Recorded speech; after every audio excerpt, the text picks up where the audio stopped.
Okay, now check the answer to homework question. Question number 3 homework था ना अपना, answer check करना. सी first point क्या था, पहले सी पूछा क्या था, compute calculate is taxable income from other sources. मतलब अपने को वो स्टेटमेंट ही बनाना है. तो सी पहले as a member of parliament उसको सैलरी मिला है, डेली अलाउंस मिला है. तो सी इसका प्रेजेंटेशन देख लो कैसा है. Look here, you have to show like this.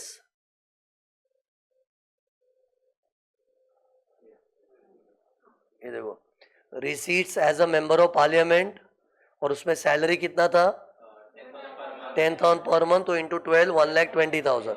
और डेली अलाउंस की अमाउंट दी है, लेकिन लिख मत देना, it is exam under section 1017. Okay. फिर बाद में नेक्स्ट पॉइंट देखना. नेक्स्ट था rent from letting of building along with plant and machinery furniture. कभी भी बिल्डिंग प्लस अदर एसेट होता है तो उसको क्या बोलते हैं, कॉम्पोजिट रेंट. और कॉम्पोजिट रेंट टैक्सेबल. रामू में था ना, rent rent rent, taxable taxable taxable. तो ये 20,000 पर मंथ है, तो इंटू 12 2,40,000. और बाद में रिपेयर का खर्चा दिया था, मेंटेनेंस का खर्चा दिया था, तो ये लेस करना पड़ेगा. प्रेजेंटेशन देख लो, सबका प्रेजेंटेशन ऐसा दिखना चाहिए. Means composite rent inner column में 2,40,000, फिर लेस डिडक्शन ही लिखा है ना ये. इधर गलती से लोग एग्जाम एग्जाम लिख देते हैं. Deduction under section 57. फिर रिपेयर्स का 25,000 और मेंटेनेंस 40,000. फिर क्वेश्चन में नेक्स्ट पॉइंट था एग्रीकल्चर इनकम इन इंडिया है, वो तो एग्जाम अंडर सेक्शन 10(1). और अगर इनकम ही एग्जाम हो तो खर्चा इग्नोर करो, खर्चा इग्नोर हो जाएगा. इसको सीधा अमाउंट कॉलम में डैश करके दिखाना है, ब्रैकेट में एग्जाम अंडर सेक्शन 10(1). फिर अगला पॉइंट क्या था, अभी एक काम करो, सुनो ये देखो मैं क्या कर रहा हूँ, नोटिस करो वाली. इंटरेस्ट इंटरेस्ट इंटरेस्ट, गोल क्यों कर दिया ना मैं. कभी भी इंटरेस्ट इनकम आया ना, अपना दिमाग एक ही स्टाइल में सोचेगा. जीपीएस हुआ तो एग्जाम, वरना टैक्सेबल. जीपीएस क्या था, गोल्ड बॉन्ड्स पॉस्बाप, ट्यून में बोलो ना यार, गोल्ड बॉन्ड्स पॉस्बाप पीपीएफ सुकन्या, गोल्ड बॉन्ड्स पॉस्बाप पीपीएफ सुकन्या. तो उसमें चेक करो क्या ये गोल्ड बॉन्ड्स वाला है पहला वाला, ये तो कोई बॉन्ड्स ऑफ जी टेक है, तो जीपीएस में नहीं, ये तो टैक्सेबल अमाउंट आ जाएगा. फिर इंटरेस्ट ऑन डिवेंचर भी जीपीएस में नहीं, टैक्सेबल. पीपीएफ अपने जीपीएस में है, और ये अकाउंट तो इतना फेमस है, एक एक के पास है ये, तो 1011 में एग्जाम होगा 1011. तो एक बार इसका सॉल्यूशन में रूप रंग देख लो, तीनों इंटरेस्ट का इफेक्ट देखो क्या है. दो तो टैक्सेबल थे और एक एग्जाम था 1011 वाला पीपीएफ वाला. ओके. एंड फिर उसके बाद अगला पॉइंट देखना सामने क्या था, family pension after the death of his wife. Death of his wife मतलब इधर उल्टा है, पत्नी जॉब करती थी, वो चल बसी, अब घर बैठे पति को पेंशन मिल रहा है, ऐसा भी हो सकता है. ओके. और जो भी है, ये नॉर्मल फैमिली पेंशन है कि आर्मी वालों का है, नॉर्मल है तो स्टैंडर्ड डिडक्शन आएगा. आर्मी वालों का तो डैश ही कर देंगे, एग्जाम अंडर सेक्शन 1019. ये नॉर्मल है तो इसको स्टैंडर्ड डिडक्शन प्रोवाइड करना पड़ेगा. तो पहले अपने इनर कॉलम में लिख देंगे 60,000 दिया था ना, फिर 1/3 और 15,000 विच इज लेस, तो 1/3 20,000 है, 15,000 दोनों में से छोटा कौन, 15,000. ये एरो बना है ना, ये एरो का मतलब है which is lower, which is lower, तो 15,000, तो आउटर कॉलम 45,000 आ गया. फिर नेक्स्ट पॉइंट क्या था, dividend from foreign company, collection charges. सिर्फ डिविडेंड चाहे इंडियन कंपनी फॉरेन कंपनी, उससे फर्क नहीं पड़ता, डिविडेंड टैक्सेबल है. लेकिन उसमें डिडक्ट ऑल खर्चा के डिडक्ट ओनली वन खर्चा, डिडक्ट ओनली वन खर्चा, that is interest on loan. लेकिन ये इंटरेस्ट ऑन लोन है कि कुछ और है, कुछ और है, तो इसको इग्नोर कर दो. तो ये इग्नोर हो गया, तो अपना डिविडेंड का अमाउंट सीधा आउटर कॉलम में जाएगा 9,500. ओके. फिर रॉयल्टी इनकम था 33,000, तो ये इनर कॉलम में आ जाएगा. फिर उसका खर्चा दिया है तो लेस कर देंगे. Okay. Deduction under section 57, 5 year less हो जाए आउटर कॉलम में 28,000. फिर लाइफ इंश्योरेंस का पैसा मिला अमाउंट कॉलम में dash, exam under section 1010D, 1010D. हाँ. फिर लॉटरी का विनिंग मिला है, वो भी टैक्सेबल, लेकिन उसका खर्चा इग्नोर, पूरा आउटर कॉलम में 60,000 चला जाएगा. तो इसका फाइनल आंसर क्या आया, 4,52,500. ये क्या हो गया, taxable income from other sources, taxable income from other sources. Okay. अब सुनो, अपनी थियरी अभी देखो आगे कैसे बढ़ेगी, लुक हियर। DW रामू फकीर जी में अपना एक अल्फाबेट बाकी है, जी फॉर गिफ्ट।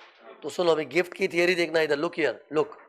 गिफ्ट में ऐसा है ना, अगर अपने को बॉस गिफ्ट देता है ना जहां हम जॉब करते हैं, then it is part of income from salary. उसका तो चैप्टर ही अलग है। पता है ना, there are 5 heads of income. तो उसमें फर्स्ट हेड क्या है, इनकम फ्रॉम सैलरी।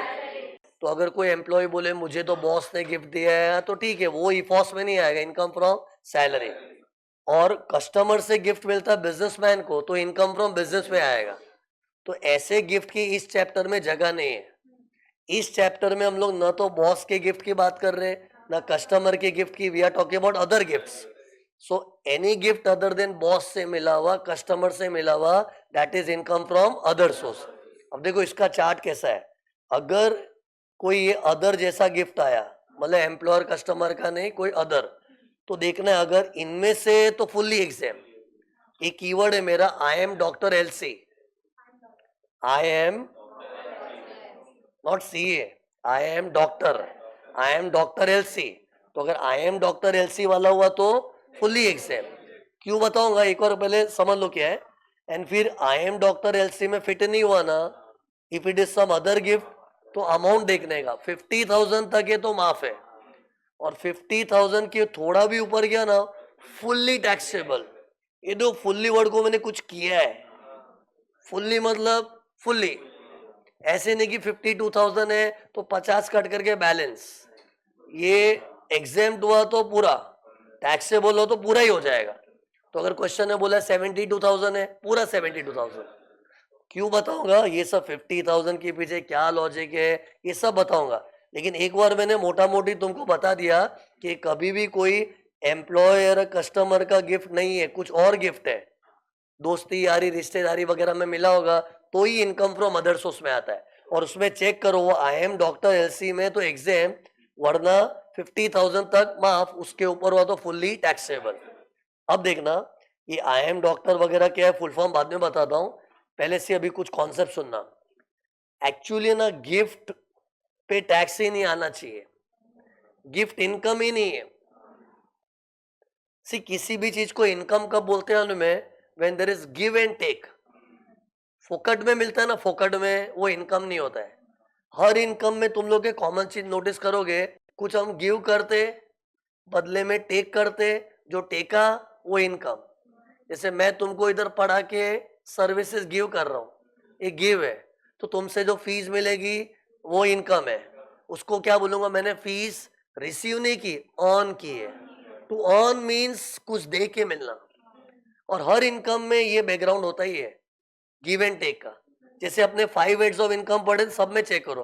पहला हेड क्या था, इनकम फ्रॉम सैलरी। और सैलरी इनकम क्यों है, क्योंकि हम लोग नौकरी करते हैं, हमारी सर्विसेज दे रहे हैं, so there is give and take. तो हम लोग बोलते हैं हमने सैलरी अर्न किया है। See to earn and receive it is different. Receive तो कोई भी पैसा दे दिया रिसीव हो गया ना, अर्न करना मतलब कमाना। और कमाने वाला वर्ड कब आता है, जब हमने गिव एंड टेक किया है। तो सैलरी हो गया, फिर नेक्स्ट हेड, सब हेड चेक करो ना। हाउस प्रॉपर्टी को इनकम फ्रॉम हाउस प्रॉपर्टी को इनकम क्यों बोलते हैं, रेंट को, क्योंकि रेंट में गिव एंड टेक है कि हमने किसी को अपना घर यूज करने दिया है और बदले में रेंट मिला है। So there is something give and then take. फिर बिजनेस में भी हम कस्टमर को गुड्स देते, सर्विस देते, बदले में मिलता है। और कैपिटल गेन्स में भी प्रॉपर्टी बेचते हैं ना, तो प्रॉपर्टी बेचा और बदले में आया। तो हर इनकम में क्या होता है, हम कुछ गिव करते हैं और टेक करते हैं। लेकिन गिफ्ट में क्या होता है, गिव एंड टेक है कि फोकट का है, ये तो फोकट का है, गिफ्ट आ गया। There is no give and take, only take and take. कोई गिफ्ट दे रहे ले लो, लेके बैठ जाओ, तो असली मायने में वो इनकम ही नहीं है। वो हिसाब से टैक्स आना ही नहीं चाहिए। हम लोग जब स्टूडेंट थे ना, गिफ्ट को इनकम गिनते ही नहीं थे।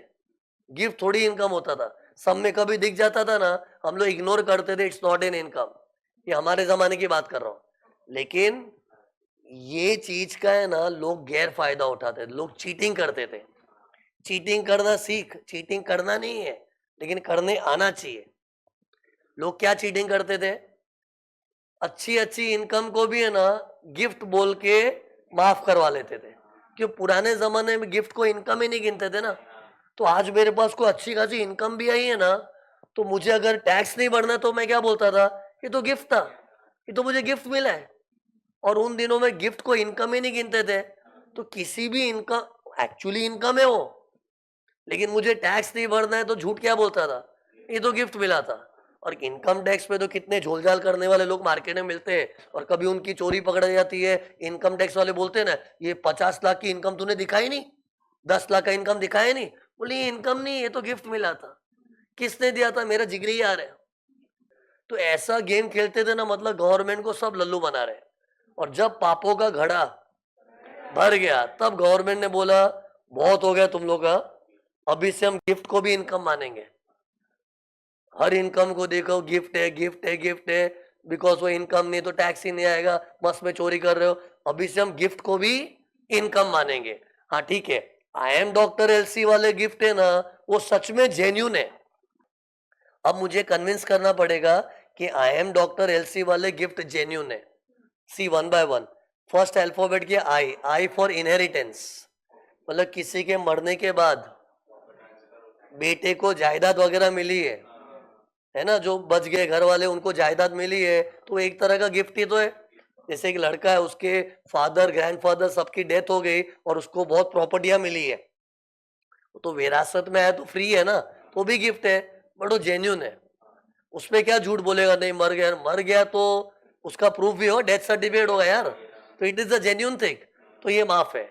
उसमें चाहे किसी को करोड़ों की भी विरासत मिली हो ना, माफ है, क्योंकि जेन्यून है। ओके, तो इनहेरिटेंस था। एक्चुअली इनहेरिटेंस इन दो वर्ड है, इनहेरिटेंस और विल। इधर विल लिखा नहीं है मैंने, चाहे वो इनहेरिटेंस हो कि विल, एक ही बात है। सी विल क्या होता है? वसीयत बनाइए। जैसे कितने लोग हैं ना वसीयत बनाते हैं कि मेरे मरने के बाद मेरा बंगला मेरी बहू को मिल जाना चाहिए, है ना, मेरा गाड़ी है मेरे बेटे को मिल जाएगा। मतलब वसीयत बोले एडवांस पे प्लानिंग होती है। और इनहेरिटेंस तो क्या है, नेचुरली कोई डेथ होगी ऑटोमेटिकली पास ऑन हो जाता है। और जो भी है डेथ के बाद किसी को मिलता है ना, वो जेन्यून है। Death can never be fake. Okay, फिर नेक्स्ट क्या है? मैरिज। इंडिया में तो शादी ब्याह में गिफ्ट का तो बहुत बड़ा कस्टम है।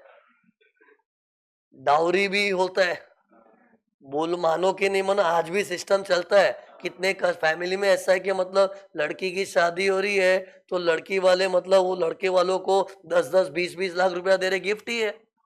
और खाली दहेज ही नहीं हो गया, एनीथिंग, मतलब जो फैमिली में मेंबर लोग अटेंड करने आते हैं, दोस्त यार लोग अटेंड करते हैं, शादी में अटेंड करते टाइम भी गिफ्ट लाते हैं ना, तो मैरिज के टाइम जो भी गिफ्ट मिला एग्जाम। तो अभी अंबानी की लड़की की शादी हुई ना, तो उसको शादी में बहुत गिफ्ट मिले, उसको तो बड़े बड़े गिफ्ट मिले होंगे। तो किसी ने भी गिफ्ट दिया fully accept, because marriage is a genuine occasion. Okay, फिर नेक्स्ट अल्फाबेट, एक एक फुल फॉर्म देखते हुए। M for marriage, D for death contemplation. Meaning क्या होता है बताता हूं। Gift in contemplation of death. You know, gift in contemplation death मतलब क्या है? कोई इंसान मरने वाला है, वो अपनी आखिरी सांसें गिन रहा है, डॉक्टरों ने जवाब दे दिया है कि अभी तू कुछ दिनों के मेहमान है, कभी भी तेरी सांसें बंद हो सकती है। और ऐसा होता है, कोई कोई लोग क्या हॉस्पिटल में एकदम आईसीयू में लास्ट स्टेज पे है। अब ऐसे लोग के दिल पे क्या बीत रही होगी, 2-3-4 दिन बचे, तो ऐसे लोग के अंदर से मोह माया सब खत्म हो जाती है। तो जो कोई भी हॉस्पिटल में आ रहा है उसको बोल रहा है मेरी एक गांव में एक बंगला पड़ा है वो तेरे नाम पे कर दिया, है ना, मेरे पास एक गाड़ी वो तेरे नाम पे कर दी, सबको बांट रहा है। क्यों? क्योंकि मरने वाले को सब मोह माया खत्म। तो मरने वाला इंसान अगर किसी को भी गिफ्ट दे रहा है, चाहे वो अपने दोस्त को देवे कि यार को देवे कि रिश्तेदार को देवे, वो फुल्ली एग्जेम्प्ट है क्योंकि जेन्यून है। सी मरने के बाद वाला ये था, लेकिन ये मरने के बाद नहीं है, मरने के पहले, लेकिन मरने की न्यूज मिल चुकी है उसको। और डॉक्टर लोग न्यूज दे ही देते हैं ना, समटाइम्स डॉक्टर से now it's not possible to recover, अभी 2 दिन 3 दिन कितने दिन जिएंगे पता नहीं, तो उसको बोलते हैं gift in contemplation of death. Only difference इधर क्या बोले, ये डेथ के बाद है, ये डेथ के पहले, बट डेथ संबंधित है ना, तो it is not a fake thing. और ये सब होता भी रियल लाइफ है। कितने रईसजादे लोग होते हैं ना, मरने की आखिरी सांसें गिन रहे हैं ना, उनके पास 100 करोड़ों की जायदाद होती है, ऐसे ही किसी को भी ऐसे बांट देते हैं, ये तू रख ले, ये तू रख ले, तो वो जिनको भी गिफ्ट मिला उनकी निकल पड़ी। गिफ्ट तो मिला ही, टैक्स भी नहीं है। because it is a genuine gift in contemplation of death. To contemplate death means to expect the death. You are expecting कि death होने वाली है. फिर relatives, रिश्तेदारों में तो प्रेम भाव होता ही है. आज बेटे को पापा ने गिफ्ट दिया है तो गवर्नमेंट को मानना पड़ेगा. गवर्नमेंट नहीं बोलते फेंकता, अरे फेंकता कि पापा है मेरा. पापा नहीं देंगे तो कौन देगा? मम्मी ने दिया है, भाई ने दिया है, बहन ने दिया है. रिश्तेदारी में भी गिफ्ट मिलता तो जेन्यून है. सी ये सब गिफ्ट में ना 50,000 का रूल मत फॉलो करना. 5 लाख भी है तो भी माफ, कितनी भी बड़ी है तो भी माफ. हाँ, लेकिन अभी मेन क्वेश्चन क्या मालूम है? रिलेटिव से गिफ्ट मिला तो एग्जाम, तो रिलेटिव में कौन आता है? भाई बहन मम्मी पापा कौन? वो बताऊंगा मैं. रिलेटिव का डेफिनेशन बताऊंगा. इधर देखो, मैंने अपने रिलेटिव का झाड़ बना के रखा. झाड़ फैमिली ट्री है, ये मैं बाद में बताऊंगा.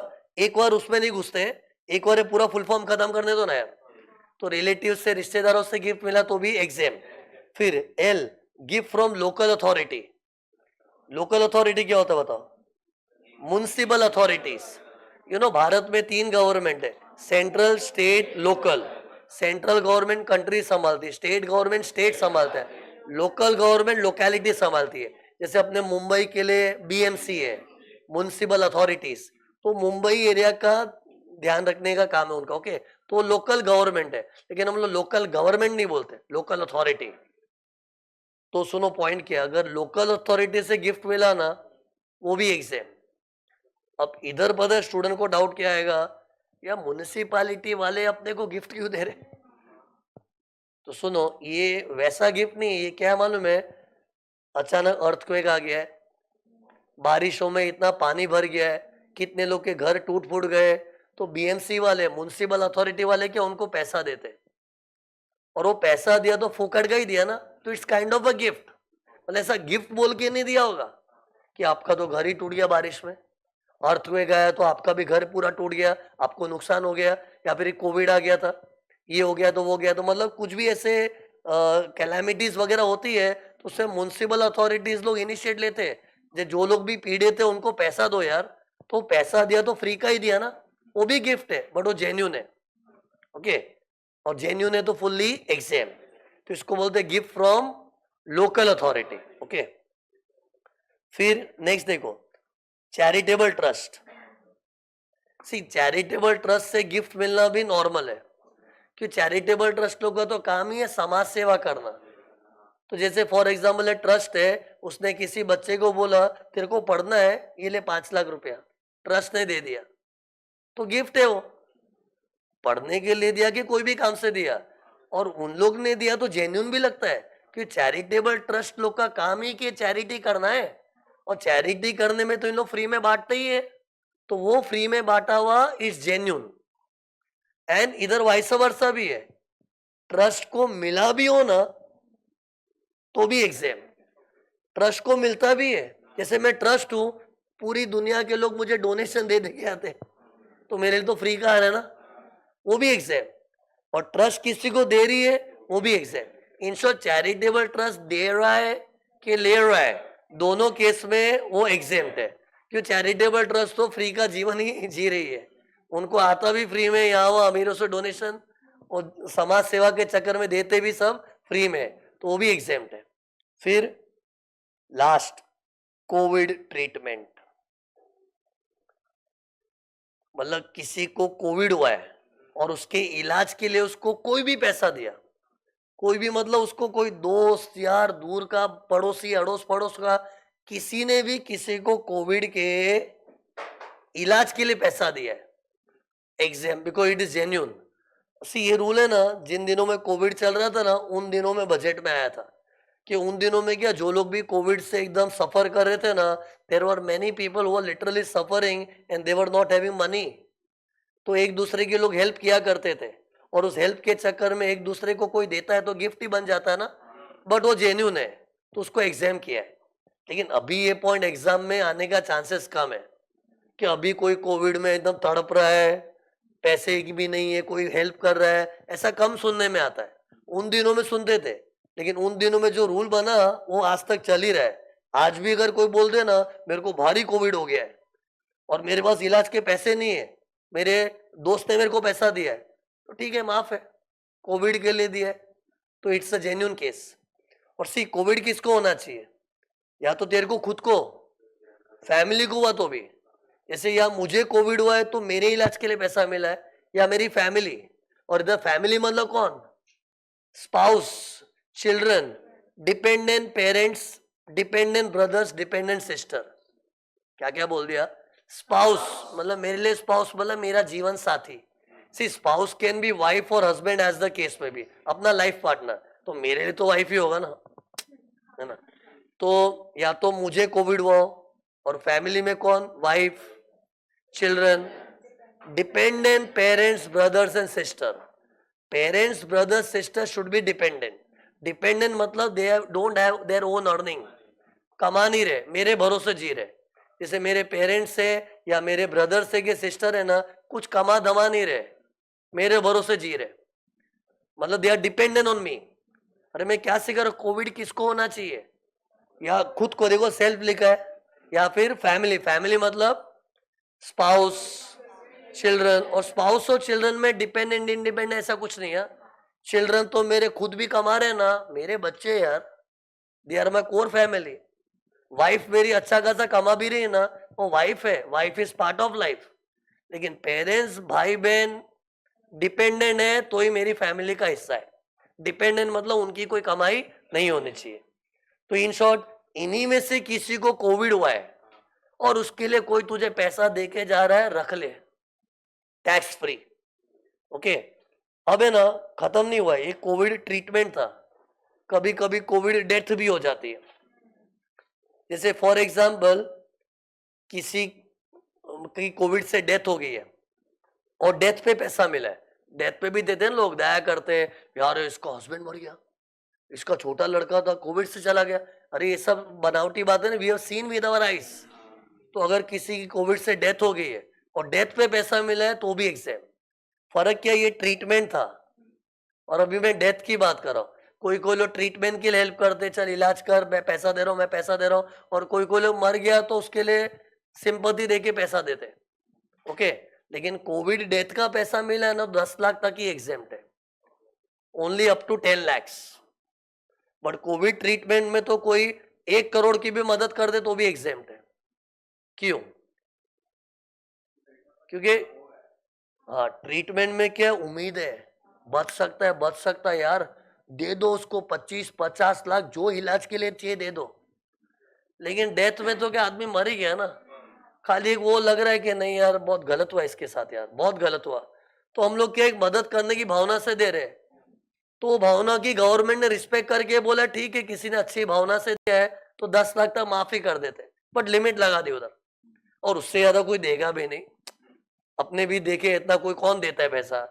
कितने लोग का सुनते ये मर गया वो मर गया, अपने खाली यहाँ बातें करते, लेकिन कौन किसको पैसा देता है? कोई नहीं देता। बट 10 लाख तक दिया तो टैक्स फ्री, उससे ज्यादा कोई देगा भी नहीं।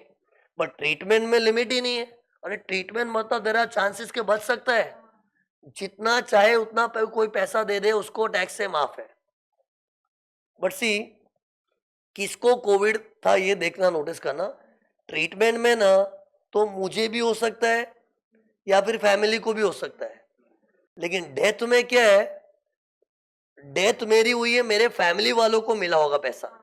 मतलब एक जन की डेथ हुई है, या उसकी डेथ के बाद उसकी स्पाउस को मिलना चाहिए, या चिल्ड्रन, या डिपेंडेंट पेरेंट, ब्रदर, सिस्टर। मतलब एक जन है मर गया, उसके मरने के बाद पैसा किसको मिलना चाहिए? फैमिली में भी कौन? जैसे ये मरा, इसके दोस्त को पैसा मिल रहा है तो नहीं, भर दे टैक्स चल। मतलब ये बंदा मरा है, उसके मरने के बाद किसको पैसा मिलना चाहिए? उसकी स्पाउस को, या चिल्ड्रन, या डिपेंडेंट पेरेंट्स, ब्रदर, सिस्टर, इनको मिलना चाहिए। तो ये आई एम डॉक्टर एलसी था। अब है ना, नेक्स्ट पॉइंट है रिलेटिव में कौन आता है? क्योंकि रिलेटिव है तो ही एग्जेम्प्ट होगा ना फुल्ली। अगर रिलेटिव नहीं है तो फिर 50,000 के हिसाब से चलेगा ये। तो सी, रिलेटिव में कौन आता है? लुक हियर, रिलेटिव का डेफिनेशन है, ये इंडिविजुअल है जिसका हम लोग सम सॉल्व कर रहे हैं। सी, हम लोग क्वेश्चन जिसका सॉल्व करते हैं ना, जैसे मैंने तुमको होमवर्क दिया था, होमवर्क में मिस्टर कदम था, इसको क्या बोलते हैं? असेसी। क्या बोलते हैं उसको? असेसी। असेसी मतलब जिसका असेसमेंट, जिसका कैलकुलेशन हो रहा है। Assessee the tax payer. बोलो मुझसे असेसी, असेसी। ओके, तो सी, जैसे कदम था ना, तो अभी कदम के एंगल से सोचेंगे तो मान लो ये कदम है, तो उसके रिलेटिव कौन है? उसका झाड़ है। मतलब उसके लिए रिलेटिव कौन कौन हो सकता है? मतलब तो ये इंडिविजुअल जो मैंने मेन बॉक्स बना के रखा, देखो बॉक्स के अंदर, ये अपना मेन असेसी जिसका हम सम सॉल्व कर रहे हैं। तो अगर अपना होमवर्क सम को याद करो, उधर मिस्टर कदम का सम था, तो ये कदम है। तो कदम के लिए रिलेटिव कौन कौन हुआ? तो ये देखो, उसकी पत्नी और पति, एज द केस में भी। जैसे कई बार हम लोग ने, जैसे एक सम था ना, मिसिस खन्ना, मिसिस खन्ना का इनकम कंप्यूट कर, तो मिसिस खन्ना असेसी हो गई, तो उसका स्पाउस कौन हो गया? मिस्टर खन्ना। खैर वो सम में तो मर गए थे मिस्टर खन्ना। लास्ट टाइम का सम याद है कि नहीं था? और जो भी इधर, एक आदमी औरत कोई भी हो सकता है, तो उसका जीवन साथी वो उसका रिलेटिव है। फिर अपने ब्रदर्स और सिस्टर भी अपने रिलेटिव है, लेकिन सगे भाई बहन, बी और एस मतलब ब्रदर सिस्टर, और एसपी लिखा है मतलब विद देयर स्पाउस। जैसे मेरा भाई मेरा रिलेटिव है, तो मेरी भाभी भी रिलेटिव है, भाई के साथ भाभी भी। ये कौन है? मेरी बहन है। इसको ऐसे मान लो ये मैं हूं, चलो मेरे रिलेटिव से तुमको परिचित करवा रहा हूं, ओके? तो ये मैं हूं, तो ये मेरा भाई है, फिर साथ में भाभी दिख रही है, ये देखो रेड कलर की भाभी। और ये कौन है? मेरी सिस्टर, और साथ में मेरे जीजा जी दिख रहे, जीजा जी स्पाउस। ओके, ये लोग मेरे रिश्तेदार है, इनसे कभी गिफ्ट मिले तो ले लो, फुल्ली एग्जाम। फिर ये मेरा साला है, साला मतलब ब्रदर इन लॉ, इंग्लिश से ब्रदर इन लॉ, हिंदी में क्या बोलते हैं? साला, बीवी का भाई। तो ये देखो, ये मेरा साला है, और ये साला की वाइफ, साले की वाइफ।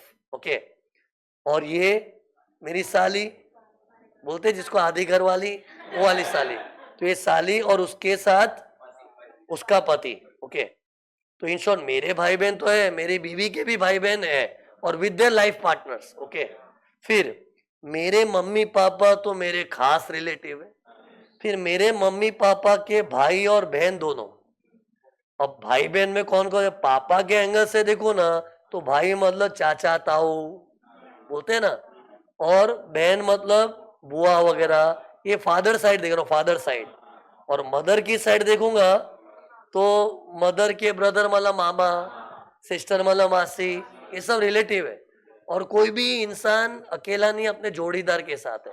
अगर मैं मासी बोल रहा हूं तो मेरे मासा भी आ गए, चाचा बोल रहा हूं तो चाची भी आ गई। ओके, फिर ये एफएम मतलब फादर मदर, ये मेरे फादर मदर नहीं है, मेरे बीवी के है ना, तो सास ससुर हो गए, तो वो भी मेरे रिलेटिव है। लेकिन नोट किया जाए, मेरे मम्मी पापा तो भाई बहन के साथ, उसके mummy papa only mummy papa without भाई बहन, वही भारी पड़ जाते उनके। सी, अपने मम्मी पापा अपने तो अपने, तो अपने मम्मी पापा उनके भाइयों बहनों के साथ मेरे सगे हैं। लेकिन ये मेरे है कि मेरी बीवी के, तो सास ससुर हो गए ना, तो बस वही ठीक है। अब उनके भी भाई बहन बहुत दूर हो जाता है। इसे सी, कितने लोग को लगा होगा इधर कुछ प्रिंटिंग मिस्टेक है, सिमेट्री नहीं दिख रहा है ना, वो प्रिंटिंग मिस्टेक नहीं है, कानून में ऐसा दिया है। ओके, फिर इसको बोलते हैं लीनियल असेंडेंट। बोल के बताओ, लीनियल, ये जो स्पेलिंग कैसे? Lineal ascendant. लीनियल मतलब ये देख, अपनी लाइन में ऊपर वाले सब, अपनी बिल्डिंग में नहीं, अपने खानदान में, तो अपनी लाइन में। सी, लाइन का इंपॉर्टेंस क्या मालूम है? जैसे सी, अगर यहाँ पे देखो, एक सम देखो ना, इधर एक गोविंदा का सम है, तो गोविंदा का सम सॉल्व करो को, तो गोविंदा को अपनी लाइन देखनी है, वो अपने बीवी की लाइन अलग हो जाती है। हर इंसान की लाइन अलग, मेरी लाइन में मेरे मम्मी पापा अलग है, तुम लोग की लाइन अलग है। तो लीनियर मतलब अपनी लाइन में देखो, अपनी लाइन में ऊपर वाले सब। असेंडेंट मतलब असेंड करना मतलब ऊपर चढ़ना। तो अपनी लाइन में ऊपर कौन है? अपने माँ बाप तो है ही, उनके ही माँ बाप, उनके ही माँ बाप, उनके ही माँ बाप, अगर वो जीवित है तो मेरे रिलेटिव है। और विद देयर रिलेटिव्स, हाँ ये देखो, विद देयर, सॉरी रिलेटिव क्या, with their spouse, with their spouse. इस झाड़ में कोई भी अकेला नहीं बैठा है, अपने जोड़ीदार के साथ बैठा है। ओके, फिर ये किसके लीनियल असेंडेंट है? स्पाउस के। मतलब मेरी बीवी के माँ बाप, उनके भी माँ बाप, उनके ही माँ बाप, उनके ही माँ बाप, इतने लोग होंगे नहीं, लेकिन अगर वो है तो वो भी मेरे रिलेटिव है, और उनसे मुझे गिफ्ट मिल रही, देख ये मैं हूं, तो ले लूंगा मैं। और एग्जाम भी हो, फुल्ली एग्जाम। ये कौन है अभी नीचे? लीनियर डिसेंडेंट, मीन्स हमारी लाइन में, मेरी नहीं। इस मामले में मेरी और बीवी की लाइन अलग थोड़ी होगी, बच्चे तो हमारे हैं। ड्राइंग में तुमने कलाकारी नहीं देखी है, ज्वाइन हुआ है। ऊपर की लाइन मेरी अलग, बीवी की अलग, मेरे माँ बाप अलग, उसके माँ बाप अलग है, बच्चे तो हमारे हैं। तो हमारी लाइन में नीचे वाले सब, और नीचे खाली बच्चे ही नहीं, बच्चे, उनके ही बच्चे, उनके ही बच्चे, से एक बार डिसेंडेंट बोलते तो नीचे की पूरी पीढ़ी आ गई। और लीनियर मतलब हमारी लाइन, है ना। तो बस ये ड्राइंग के थ्रू याद रखना, तो अपने को रिलेटिव का क्लैरिटी रहेगा। सी ड्राइंग तुमको रेडीमेड मिली इसलिए तुमको वैल्यू नहीं रहेगी। यही चीज कानून में देखोगे ना, बहुत गंदी तरीके से लिखा हुआ है कानून में ना, यही चीज को है ना सेंटेंस फॉर्म में पेश किया हुआ है। सेंटेंस फॉर्म में सोचो कैसा लिखा हुआ होगा, वो सेंटेंस 10 बार पढ़ के समझे ना कौन है मेरे रिलेटिव यार। बोले देखो ना कैसे सब लिखा होता है, देखो इधर बोलने के लिए क्या है, ये मेरी सास बोलने के लिए भी कितना बोलना पड़ता है, मदर ऑफ इंडिविजुअल स्पाउस, सास बोल के खत्म हो जाता है। ये तो मदर ऑफ इंडिविजुअल स्पाउस, समझता है ऐसे नहीं, बट कितना, फिर lineal ascendant of the spouse of such individual, मतलब लॉ में ऐसी लैंग्वेज लिखा होता है। लेकिन मैंने क्या किया, जिन दिनों में ये कानून आया था ना भारत में, बैठ के रिसर्च किया, ऐसा झाड़ बना दिया। अब सिंपल हो गया, देखो झाड़ को देखो ऐसे याद रखो, देखो ये मैं, ये मेरी स्पाउस, मेरे भाई बहन, उसके भाई बहन, मेरे माँ बाप विद ब्रदर सिस्टर, उसके माँ बाप without brother sister, L A L D.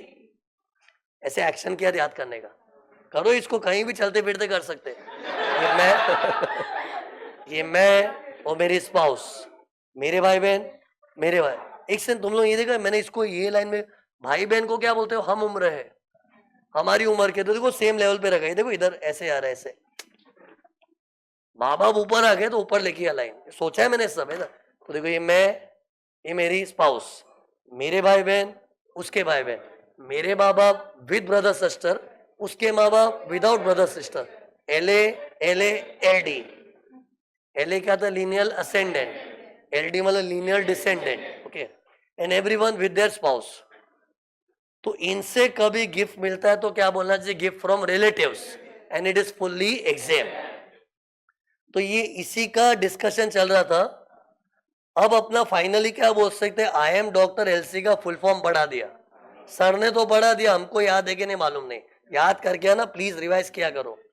ये हो गया। आप सुनो, इसके अलावा और कोई गिफ्ट है ना, गवर्नमेंट को हजम ही नहीं होता है।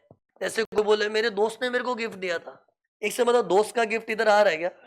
अज्यूम करो शादी वादी में नहीं है, शादी होता है तो उसमें तो दुश्मन भी गिफ्ट दे के जाओ तो एग्जेम्प्ट है। बट लेट्स अज्यूम मुझे दोस्त ने गिफ्ट दिया है और इनमें किधर फिट भी नहीं हो रहा है, तो पहले तो गवर्नमेंट ने दोस्त गिफ्ट दे रहा है। ऐसा दोस्त हमने देखा नहीं है। कितने भी गहरे दोस्त गिफ्ट नहीं देता है कोई यार। हाँ चलो, गहरी दोस्ती में कोई 50,000 तक दे दिया होगा, समझता भी है, लेकिन 50,000 से बड़ा है तो गवर्नमेंट को डाइजेस्ट ही नहीं होता है, इसलिए फुल्ली टैक्सेबल। ओके, तो अप टू 50,000 इट्स जेन्यून कि उतना तो कोई गिफ्ट देता भी है। तुम लोग ने भी दिया होगा अपने दोस्त को कभी 1,000 रुपीज, 2,000, एक लिमिट था, 50,000 भी नहीं दिया है, पर इतना दिया होगा। लेकिन 50,000 के ऊपर तो इट्स नॉट बिलीवेबल, तो फुल्ली टैक्सेबल। 50,000 याद करना है अपने को, कर लो बाय 50,000, 50,000, 50,000 हो गया याद, 50,000। अब सुनना, ये 50,000 के अंदर भी ना अभी लंबी रामायण है, इसके अंदर डीपली घुस के बहुत कुछ है, लेकिन क्या इस चार्ट के अंदर मैं दिखा नहीं पाऊंगा क्योंकि कंजस्टेड हो जाएगा। तो देखो ये चार्ट को मैंने और अलग स्टाइल में बनाया, देखो लुक, ये देखो, ये तो मैंने दिखाया ही था तुम लोग को, क्या वही एम्प्लॉयर कस्टमर था ना, लेकिन इसको है ना आई एम डॉक्टर एलसी के बाद जो अदर्स था ना, अरे इधर ही मैंने 50,000 का बोला था ना, इसको मुझे डिटेल में पढ़ाना है। तो इसलिए मैंने क्या है, ये सबको छोटी हैंड राइटिंग में लिख दिया है। वो तो हो गया ना, समझ गया ना अभी। अभी ये जो 50,000 वाली चीज है ना, उसको और एलैबोरेट करना है। सी वो 50,000 का जो गिफ्ट है ना, उसमें ना कभी कभी मनी मिलता है, कभी कभी मनी नहीं, कोई चीज मिलती है। और चीज भी है ना, मूवेबल प्रॉपर्टी भी हो सकती है, इमूवेबल भी।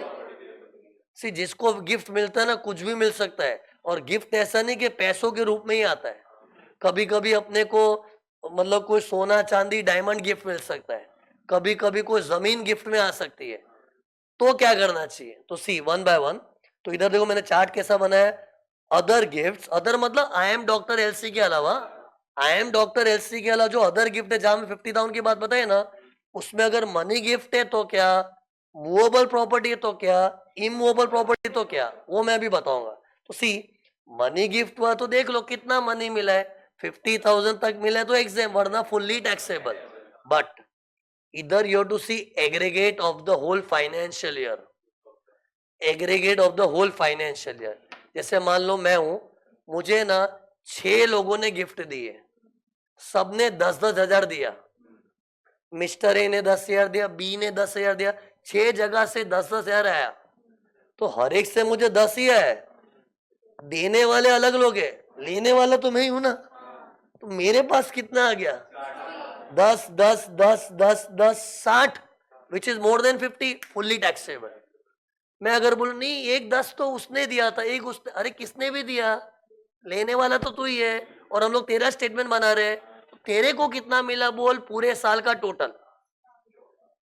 और सी ऐसा नहीं कि एक ही टाइम पे मिलना चाहिए। मिस्टर ए ने मुझे जून में दिया था, बी ने मुझे अगस्त में दिया था, कोई भी टाइम पे मिला। वैसे भी हम लोग ये जो स्टेटमेंट बना रहे हैं, वो पूरे साल का, साल खत्म होने के बाद बनाते हैं।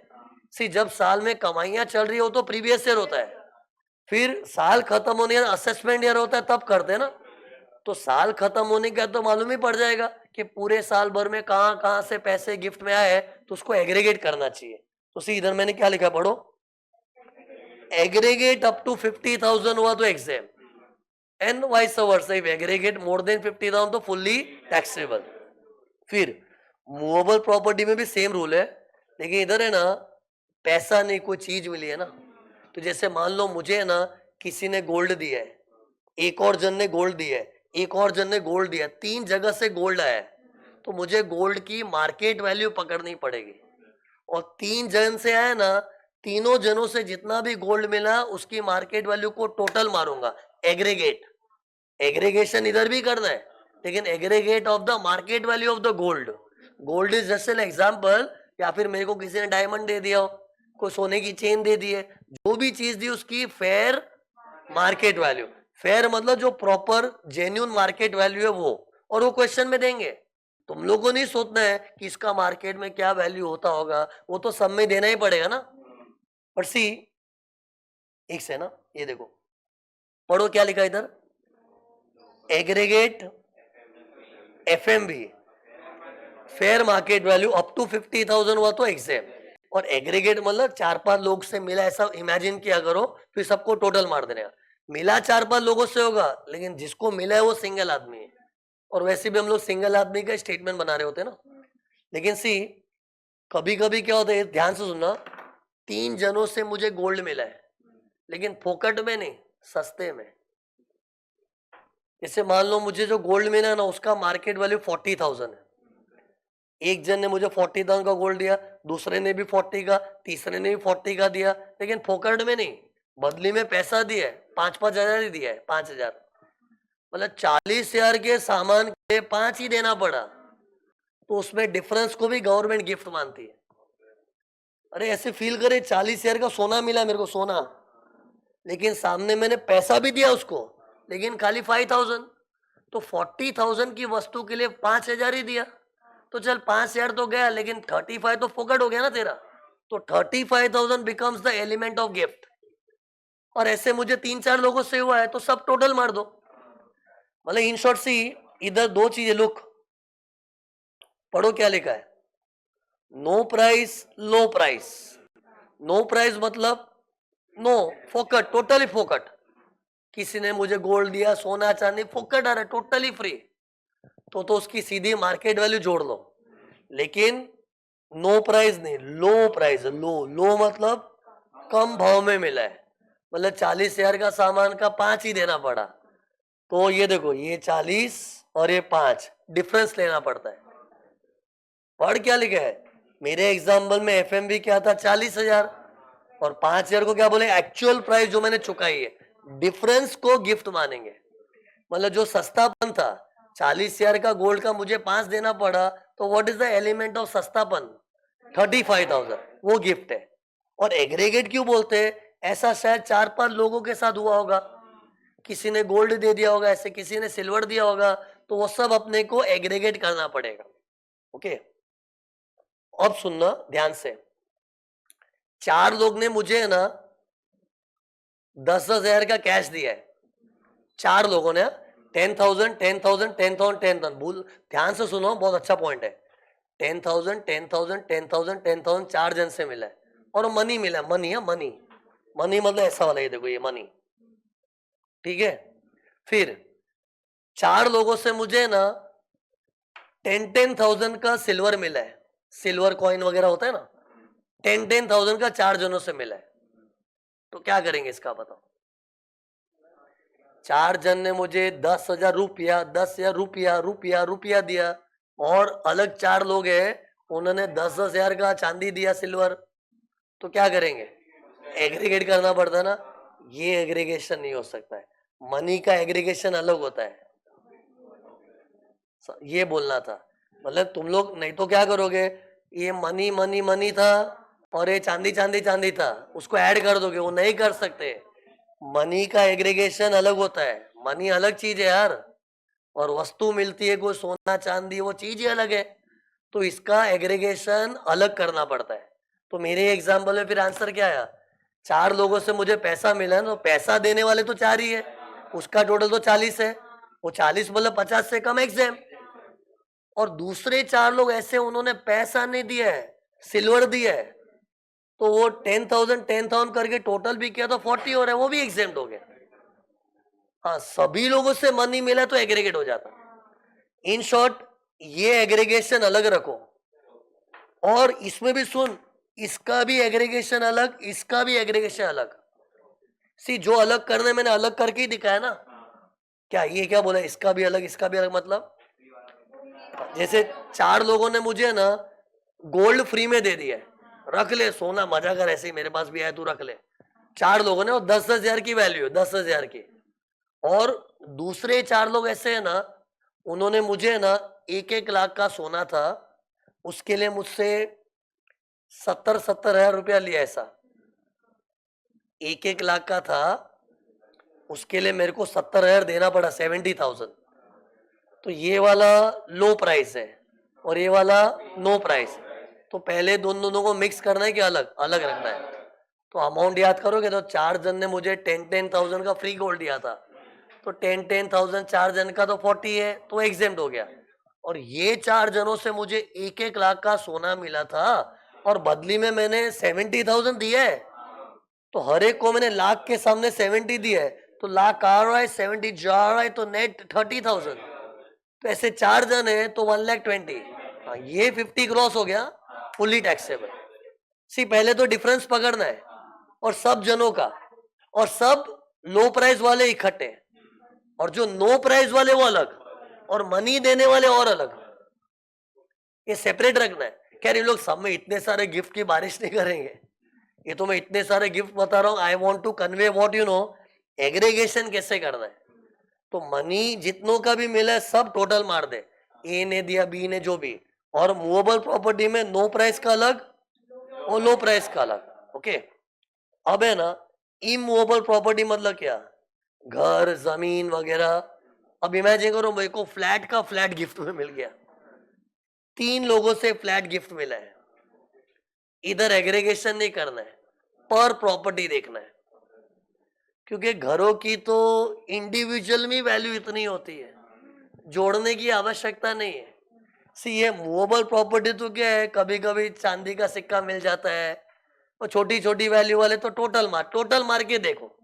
लेकिन इमूवेबल प्रॉपर्टी में टोटल नहीं मारते, पर प्रॉपर्टी। तो फॉर एग्जाम्पल मेरे को 3 जन से घर मिले, तो तीनों का घर का वैल्यू अलग देखूंगा।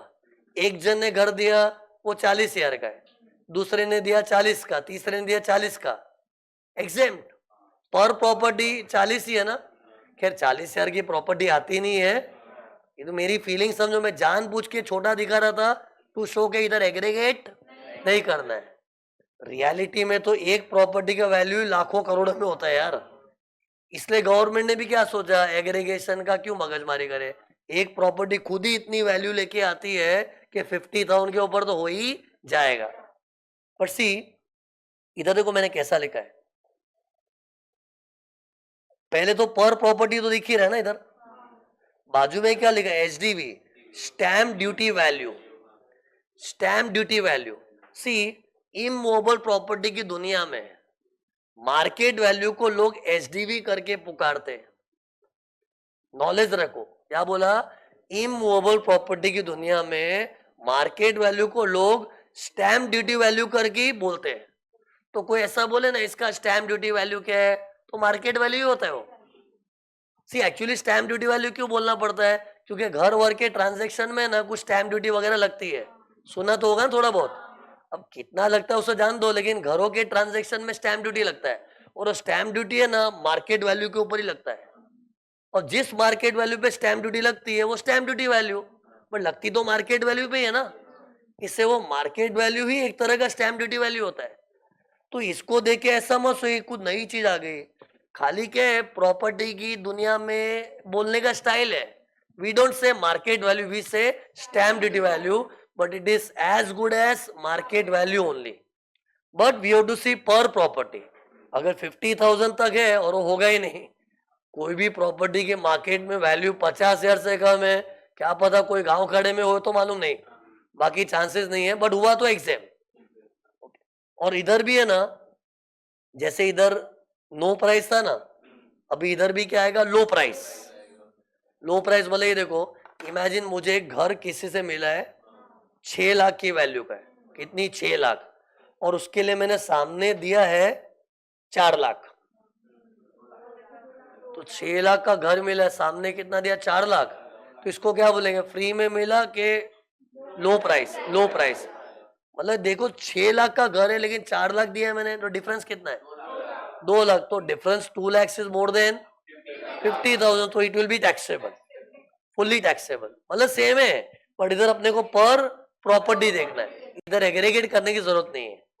लेकिन अब सुनना, इधर एक अच्छा पॉइंट है कुछ, लुक हियर, पहले देख लो फिर बताऊंगा, पढ़ो क्या लिखा है। एक से ना मैं थोड़ा जूम करता हूं इसको, ये वाला पोर्शन देखना। मतलब ये कौन सी सिचुएशन है जिसमें इमूवेबल प्रॉपर्टी आ रहा है, फ्री में आ रहा है कि सस्ते में आ रहा है। मीन्स अपने को मिला है, हमने पैसा दिया लेकिन कम पैसा दिया है, डिफरेंस अपना बेनिफिट है। तो सी इधर क्या करते हैं, पहले डिफरेंस देखो, मतलब उसकी मार्केट वैल्यू क्या थी जो तुझे मिला है, और उसके लिए तूने कीमत कितनी दी, कम ही दी है, लो प्राइस मतलब कम दी है, तो डिफरेंस आएगा। एंड फिर अपने को कंपेयर करना है, वो डिफरेंस किससे कंपेयर करना है, 50,000 और 10% of actual price, whichever is higher. And फिर ये फॉर्मूले जितना डिफरेंस आया ना तो माफ, क्यों बताऊंगा, लेकिन पहले समझो। पहले ये फॉर्मूला से का अमाउंट आएगा, और इतने अमाउंट जितना डिफरेंस आया, कौन सा डिफरेंस, एचडीवी और एक्चुअल प्राइस का डिफरेंस, वह डिफरेंस का फिगर अपने को कंपेयर करना है। अगर वो इतना ही है तो माफ, इससे ज्यादा है तो टैक्सेबल। 2 मिनट तक तुम लोग सोचो, ये क्या 10% का क्या नाटक आ गया इधर अभी। 2 मिनट सोचो, मैं तो बता ही दूंगा, तुम लोग सोचो थोड़ा। नहीं, कैलकुलेशन कैसे करना वो नहीं, ये मतलब 10% वाला पॉइंट क्यों आया, पहले एक बार सुनो, ये एग्जांपल देख लो ना, फिर मैं तुमको लॉजिक बता दी। देखो जैसे ये देखो, ये 2 एग्जांपल है, ये एग्जांपल देख लो, फिर मैं तुमको 10% के पीछे गवर्नमेंट की थिंकिंग क्या है बताऊंगा। तो सी मान लो एक घर है, उसकी स्टैम्प ड्यूटी वैल्यू 72 lakhs है, लेकिन मैंने प्राइस दिया है 70 lakhs। ओके, तो मुझे मजा आया कि नहीं, मजा लिखा, मजा मतलब मजा। वाओ, 72 लैक्स का घर है, देना पड़ा 70। तो ये नो प्राइस है क्या, लो प्राइस, लो। और डिफरेंस कितना है, 2 लैक्स। तो ये अपने को मजा मिला है। और एक्चुअली क्या होता है, वेयर देयर इज मजा देयर कैन बी सजा। सजा मतलब टैक्स। अब देखना ये टैक्सेबल होगा कि नहीं। अब इसको कंपेयर करेंगे वो फॉर्मूला से। कौन सा फॉर्मूला तो बताओ, निकालना 10% ऑफ एक्चुअल प्राइस का निकालना। एक्चुअल प्राइस कितना है, 70 लैक्स। तो उसका 10% कितना हो गया, 7 लैक्स। बराबर हो ना, 10% 7 लैक्स हो गया। कंपेयर विद 50,000, दोनों में से हायर कौन है, 7 लैक्स। अब ये 7 लैक्स को इससे कंपेयर करो, मजा बड़ा है कि छोटा है, छोटा है तो माफ, माफ। मतलब 7 लैक्स से कंपेयर किया। ये देखो ऐसा क्यों मैंने बताया नहीं, अभी तो मैं बता दूंगा, 2 मिनट पेशेंस लगा। क्योंकि सिर्फ जब तक सॉल्व नहीं करने आया ना, क्यों क्या की बातों का फायदा नहीं है ना। पहले सॉल्व करने आना चाहिए। तो सॉल्व मैंने कैसे किया, ये सब में दिया होगा, वो तो देना ही पड़ेगा ना। और अपने को पहले ये मेहनत से ये ब्लू कलर वाला फिगर निकालने का कि 2 लाख का अपने को मजा मिला है, बेनिफिट है। And then you will compare this with our formula. Formula क्या था, 10% ऑफ एक्चुअल। गड़बड़ क्या होती, लोग है ना स्टैम्प ड्यूटी वैल्यू का 10% लेते हैं, एक्चुअल का 10%। वो 7 लाख है और 50,000 फिक्स्ड अमाउंट है, दोनों में से हायर क्या है, 7 लैक्स। फिर इन दोनों में से देखना चाहिए और चेक करो, अगर अपने को मजा बड़ा मिला है तो टैक्सेबल, कम है तो माफ। ओके, एक बार और ट्राई करो, फिर मैं लॉजिक बता, ये वाला ट्राई करो। चलो सेकेंड एग्जाम्पल, कुछ नया नहीं है, प्रैक्टिस, खाली प्रैक्टिस। 4,80,000 का घर है, ये लोग फील करो, घर आ रहा है। ओके, और बदले में पैसा कितना दिया, 4,40,000। तो डिफरेंस कितना है, तो 40,000 का सस्तापन फील हुआ, मजा आ गया, सस्ते में मिलता मजा आता है ना, तो मजा है। नाउ कंपेयर द मजा विथ फॉर्मूला बोल, 10% of actual price 50,000 whichever is higher. तो निकालो 10% ऑफ एक्चुअल प्राइस कितना आ गया, 44,000। एक्चुअल का 10% 44,000 और दूसरा अमाउंट है 50,000, दोनों में से बड़ा कौन, 50,000। इधर 50,000 बड़ा आ रहा है। फिर कंपेयर और मजा, अपने को मजा बड़ा मिला कि छोटा है, छोटा है तो माफ है, एग्जेम्प्ट हो जाए, बड़ा होगा तो टैक्सेबल। अब मुझे हिम्मत है तो बताओ, ये 10% वाली चीज इधर क्यों आ गई यार।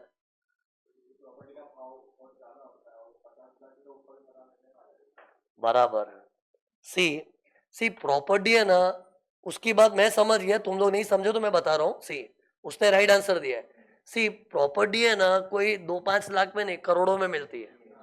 तो इमेजिन मैं सच में कोई घर खरीदने गया हूँ, 5 करोड़ में मेरे को बोले 5 करोड़ दूंगा, 5 करोड़ रुपया चार्ज करूंगा, तो मैं थोड़ा बार्गेन तो करूंगा ना, साहब जी थोड़ा कम करो ना, थोड़ा कम करो ना। अपने बार्गेनिंग तो करते ही है ना, कुछ खरीदने आते तो 5 करोड़ का फ्लैट है, और 5 करोड़ का फ्लैट कोई बढ़ा चढ़ा के नहीं बोल रहा, मिलते हैं। तो सोच, 5 करोड़ की फ्लैट में मैं थोड़ा नेगोशिएशन बार्गेनिंग करके उसको मैंने करवा दिया 4,98,00,000 का। 5 करोड़ उसने बोला था, मैंने बार्गेनिंग करके डील कितने में क्लोज की, 4,98,00,000। तो ऐसे डिफरेंस 2 लाख आ रहा है। तो बोलने वाले बोलेंगे 2 लाख का मजा मिला, 50 शेयर से ज्यादा है टैक्सेबल। तो 50, अरे 50 मतलब अपना वो जो नॉर्मल है ना, तो 50 से ज्यादा तो होगा ही ना। इतनी बड़ी प्रॉपर्टी की डील थी, और कोई भी आदमी इतना तो शर्म से बार्गेन करके डिस्काउंट देगा ना यार। मेरा पहचान वाला भी नहीं है, ऐसा कोई स्ट्रेंजर से भी घर ले रहा हूँ, 5 करोड़ बोला है, मैं बोला थोड़ा कम, थोड़ा कम, थोड़ा, तो उसमें 498 में डील अगर हो गया तो इट इज नॉर्मल। इतना तो कोई भी बार्गेनिंग करके कम करवा लेता है। लेकिन सोच, इसमें अगर कोई सोचे नहीं, 5 करोड़ की चीज का तुझे 4,98,00,000 देना पड़ा, तुझे 2 लाख का मजा मिल गया, वो 2 लाख का फिगर 50,000 से ज्यादा है, तो टैक्सेबल। ये गलत है ना, इसमें टैक्स आना गलत है। ये तो नेचुरल डिस्काउंट मिला है, इसलिए इधर 10% से कर। अब यही फिगर को 10% लेके कर, आगे बढ़ाते ना। ये देखो मेरा अमाउंट क्या था, 5 करोड़ उसकी स्टैम्प ड्यूटी वैल्यू है, मैंने 4.98 करोड़ में करवाया, तो मजा मुझे 2 लाख का मिला है। 2 लाख का, 2 लाख ही हो गया ना, ये मजा मिला है। अब इसको 10% और 50,000 विच इज हाई करो, 10% एक्चुअल प्राइस कितना है? एक्चुअल प्राइस 4 करोड़ 98 लाख से, तो 10% 49 लाख 80,000 है। और कंपेयर विथ 50,000 हायर कौन है? 49 लाख 80,000। तो मुझे तो 2 लाख का बेनिफिट मिला है। माफ करना चाहिए। सोच, अगर 10% सिस्टम नहीं होता, ये देख काट रहा हूं जल्दी देख, गवर्नमेंट 50,000 पकड़ के बैठती तो 50,000 से तो ज्यादा ही है, टैक्स मार देती गवर्नमेंट। बड़ी अनफेयर है यार। इतनी बड़ी प्रॉपर्टी ले रहा हूं, थोड़ी भीख मांग के डिस्काउंट तो करोगे ना यार। कोई भी बार्गेन करता है, और ये सब बार्गेनिंग में तो 2-4 लाख तो ऐसे ही कम हो जाता है। तो 50,000 से बड़ा डिफरेंस तो आएगा ही ना यार। इससे गवर्नमेंट ने 50,000 पे अड़ के नहीं बैठी है। 50 और 10%, whichever is higher, whichever is higher. 50,000 का रूल तो गवर्नमेंट का अटल है ही, लेकिन प्रॉपर्टीज के केस में 10% अमाउंट भी देखना पड़ता है। फिर उन दोनों में से whichever is higher. In short, I was trying to convince के 10% क्यों रखा है, और रखना ही पड़ेगा। प्रॉपर्टी को 2-3 लाख की नहीं आती, करोड़ों में आती है। और होता ही कितने लोग 1 करोड़ 2 करोड़ का फ्लैट लेते हैं, 2-3 लाख तो ऐसे ही कम हो जाता है। तो 2-3 लाख तो कम होता है, वो तो 50,000 से तो ज्यादा ही आएगा ना।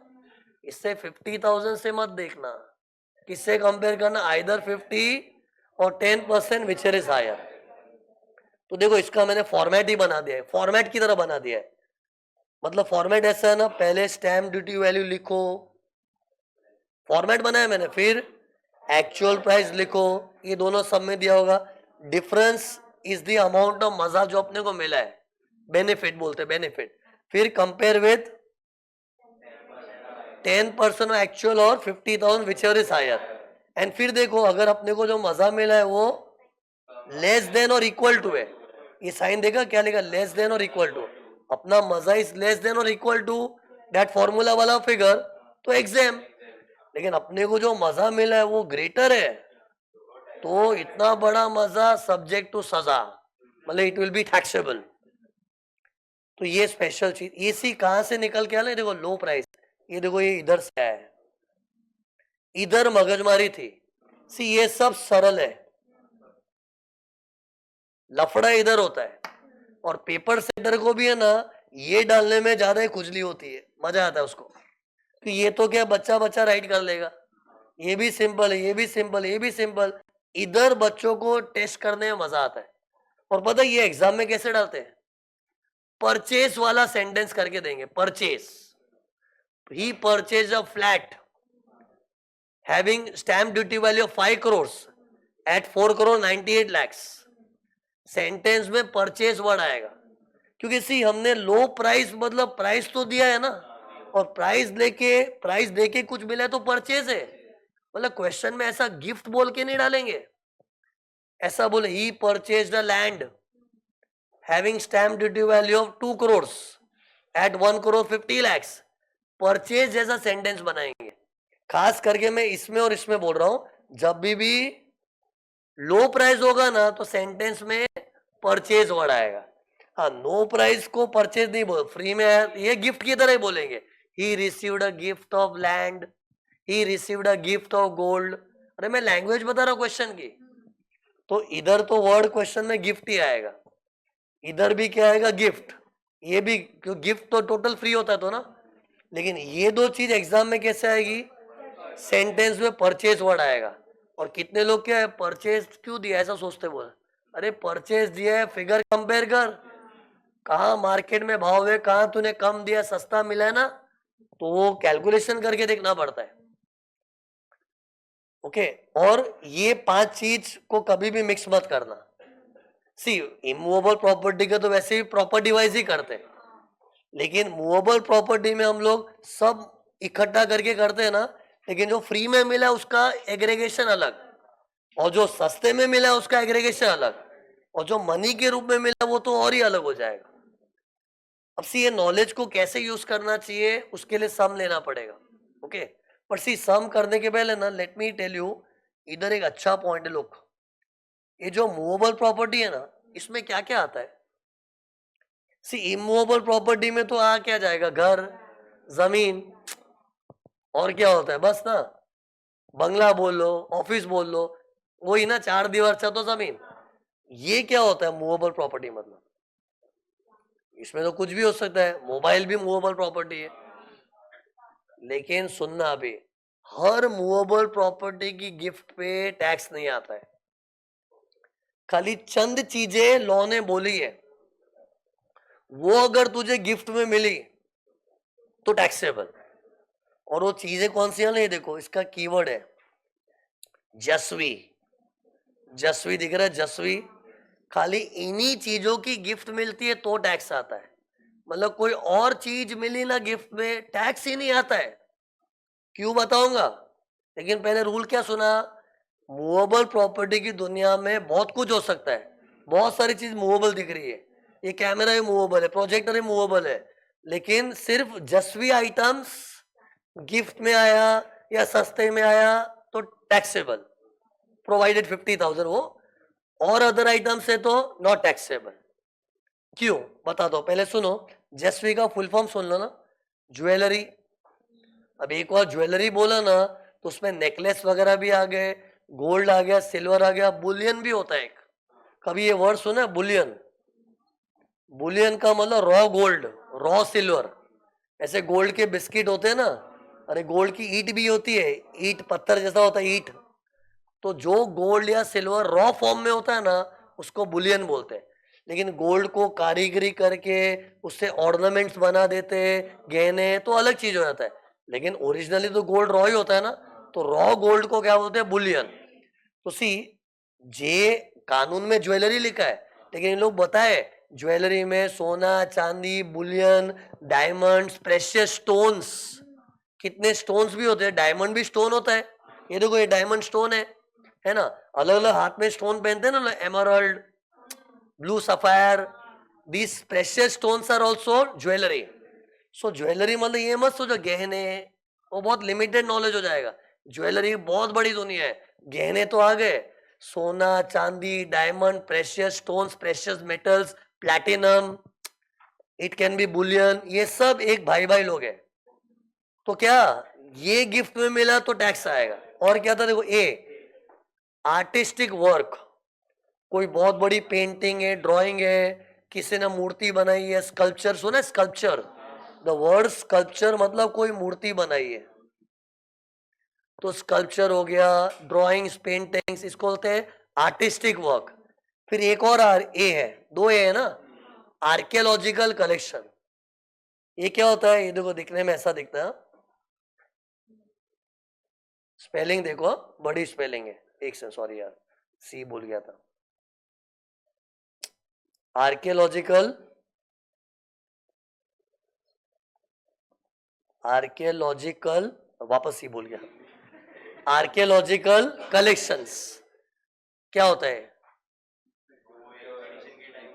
पुराने जमाने की एंटीक चीजें। एंटीक वर्ड तो बोलते हैं ना, एंटीक पीस, है ना? तो एकदम पुराने पुराने जमाने की चीज जो आजकल देखने नहीं मिलती है, एंटीक्स, उसको बोलते हैं आर्कियोलॉजिकल कलेक्शंस। ओके, और वो भी कितने लोग संभाल संभाल के रखते हैं, प्रेशियस चीज की तरह। तो एक था आर्टिस्टिक वर्क, दूसरा था आर्कियोलॉजिकल कलेक्शन। फिर shares and securities, shares and securities, security बोला मतलब डिवेंचर, बॉन्ड, सब आ गया। V stands for virtual digital asset. Virtual digital asset सुना है आजकल? Crypto currency, crypto currency, bitcoins, इसको बोलते हैं वर्चुअल डिजिटल एसेट। वर्चुअल मतलब वो एक्चुअली देखने में नहीं मिलता है, वो वर्चुअल है। और डिजिटल मतलब कंप्यूटराइज कोडिंग के थ्रू जनरेट होता है, वर्चुअल डिजिटल एसेट। इन्हीं चीजों का गिफ्ट टैक्सेबल है। क्यों? सोच, एक से नहीं हो, फुल फॉर्म अपनी नजरों के सामने देख लो ना।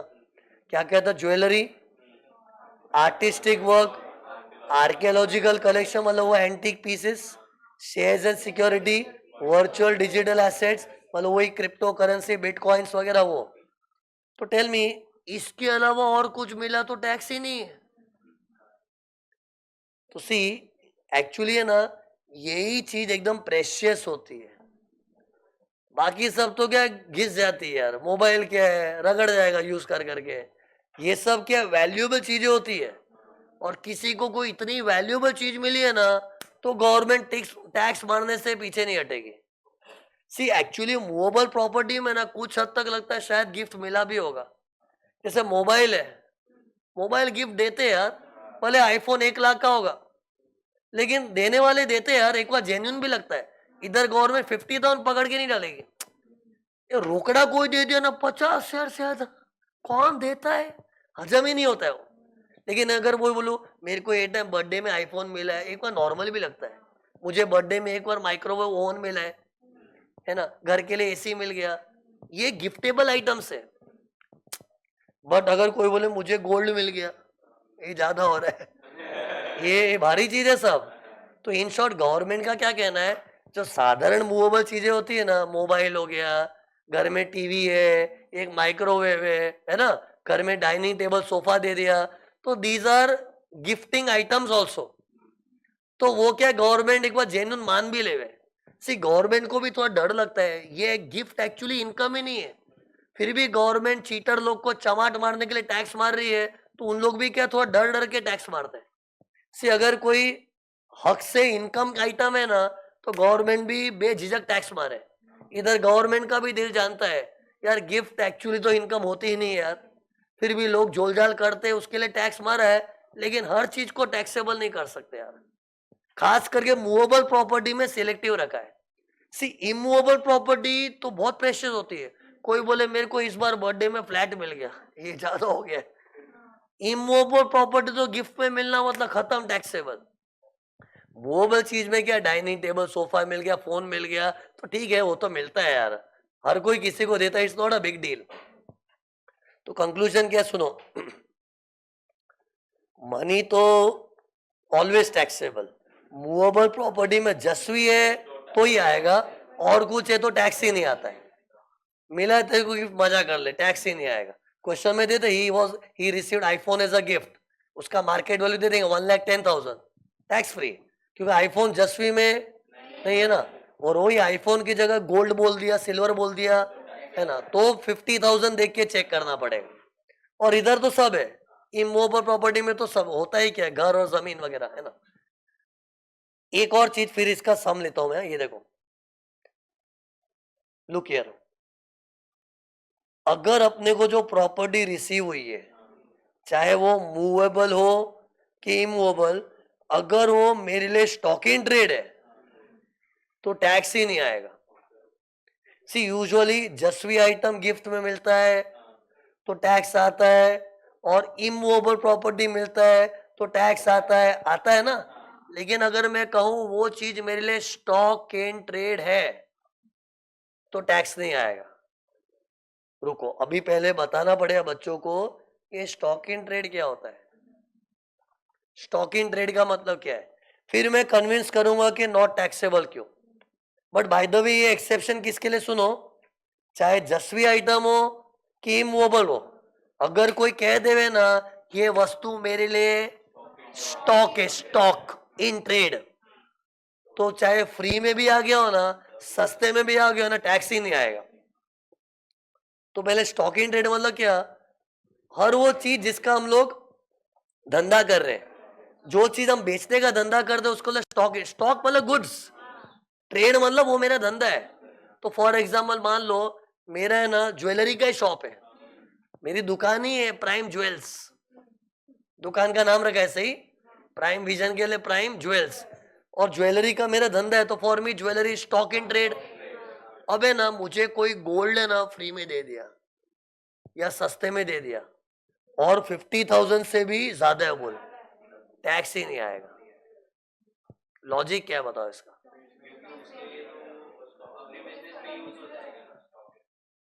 अगर ज्वेलरी का मेरा धंधा है तो मुझे मेरे सप्लायर फ्री सैंपल देते रहते हैं, मुझे मेरे सप्लायर से सस्ते में मिलते रहता है, तो मेरे लिए फ्री में आना, सस्ते में आना नवाई का बात नहीं है। अरे मेरा धंधा है, अपने भी लेके दो, तेरी भी यहाँ ज्वेलरी की दुकान होती तो तुम्हारे कुछ सप्लायर्स लोग होते, उनसे माल आते रहता दुकान में, और सप्लायर लोग तो कई बार फ्री सैंपल भी रखते हैं, ये देख नया आइटम है, नया आइटम रख ले फ्री में, और वो भी क्यों दे रहा है, आगे रिलेशन बढ़ाने के लिए। तो दुकानदारों को तो यहाँ वहां से फ्री सैंपल आते रहता है, और जिसकी ज्वेलरी की दुकान है तो उसको तो शायद ज्वेलरी का भी फ्री सैंपल मिलता होगा। चलो फ्री नहीं तो सस्ते में तो मिलता ही होगा। अरे मैं दुकान खोल के बैठो, मैं तो सस्ते में ही लाऊंगा ना, है ना। तो इट इज वेरी नॉर्मल, और जो चीज नॉर्मल है उसको गवर्नमेंट टैक्स नहीं मारेगी, इट इज जेन्यून। तो सम अप करके फटाफट बताओ फिर सम। सबसे पहले इधर से चालू हो रहा है, दिखे ना छोटे छोटे में, बॉस से गिफ्ट मिलता है ना, बॉस से इनकम फ्रॉम सैलरी। बट हाँ वो टैक्सेबल होता है, एग्जाम वो सैलरी के चैप्टर में पढ़ाऊंगा वक्त आने पे। अभी समझो इसकी इस चैप्टर में जगह नहीं है। कस्टमर से मिला income from business, other gift income from other source. फिर उसमें पहले चेक करने का आई एम डॉक्टर एलसी है तो फुल्ली एग्जाम, नहीं तो ये बड़ा chart. I am doctor LC क्या था, इनहेरिटेंस और will, marriage, death contemplation, relative, है ना। फिर I am doctor LC local authority से मिला है, म्यूनिसिपैलिटी से। फिर चैरिटेबल ट्रस्ट को चाहे मिल रहा हो कि वो लोग चाहे दे रहे हो, दोनों एग्जाम्प्ट है। फिर चैरिटेबल क्या, Covid treatment, Covid death, treatment तो चाहे तेरा हो कि परिवार का हो, जितना भी अमाउंट मिले एग्जाम। और कोविड डेथ, तू मर गया, तू तो मर गया ना, डेथ तेरे स्पाउस चिल्ड्रन उनको मिला तो एग्जाम अप टू 10 lakhs। तो ये आई एम डॉक्टर एलसी था। और उसमें रिलेटिव का मतलब क्या था, मैं, मेरी पत्नी, मेरे भाई बहन, उसके भाई बहन, मेरे mummy papa with brother sister, उसके मम्मी पापा अकेले अकेले, एल डी, सब स्पाउस के साथ। फिर क्या था, फिर बाद में अदर्स, अदर्स पे रिसर्च मारी, उसमें मनी अलग क्यों रहा, क्योंकि जितना भी money money money money money aggregate करो, और उसके एग्रीगेशन में दूसरी चीज घुसेड़ मत देना, मनी का अलग एग्रीगेशन होगा। फिर मूवेबल प्रॉपर्टी में भी दो सेट है, फुकट में आया, सस्ते में आया, ऑल फुकट्स का एग्रीगेशन अलग, ऑल सस्ता एग्रीगेशन अलग, और 50,000 से चेक करना है। लेकिन इमूवेबल प्रॉपर्टी में एग्रीगेट करने के पर प्रॉपर्टी, पर प्रॉपर्टी, हर प्रॉपर्टी का अलग अलग करो। फ्री में मिली है तो 50,000 चेक करो, सस्ते में मिली है तो 50,000 और 10% actual price which is higher से चेक करना पड़ता है। ओके फिर इसके बाद क्या पढ़ाया था कि मूवेबल प्रॉपर्टी में सब चीजों का गिफ्ट टैक्सेबल नहीं, ओनली जस्वी आइटम्स। ओके एंड फिर jewellery, artistic work, archaeological collection, shares and security, virtual digital asset, इन्हीं चीजों को गिफ्ट के रूप में मिला तो ये 50,000 के हिसाब से डिसाइड करो, वरना तो टैक्स ही नहीं आएगा। एंड फिर लास्ट पॉइंट था स्टॉक इन ट्रेड वाला, कि अगर कोई वस्तु हमारे लिए स्टॉक इन ट्रेड हो, चाहे वो जस्वी हो कि इमूवेबल, स्टॉक इन ट्रेड है ना तो माफ। फिर बाद में देखो फ्री में मिला, सस्ते में मिला, जा ऐश कर, तेरा तो धंधा ही है, एवरीथिंग इज फेयर इन धंधा, सस्ते में मिलना फ्री में मिलना वो वाली बात होगी। क्वेश्चन नंबर 11, ये मस्त सम है, इसमें ना जो कुछ भी मैंने पढ़ा है ना अच्छा प्रैक्टिस हो जाएगा। ये सम खास इसी के लिए कस्टमाइज किया है, गिफ्ट के लिए, जबकि एक सम में भर भर की इतनी गिफ्ट नहीं आती है, एक आध कोई गिफ्ट दिख जाएगा। लेकिन अभी हम लोग सीख रहे हैं ना, तो ये पूरा गिफ्ट से हरा भरा सम मिलेगा। क्वेश्चन नंबर 11, क्वेश्चन नंबर 11,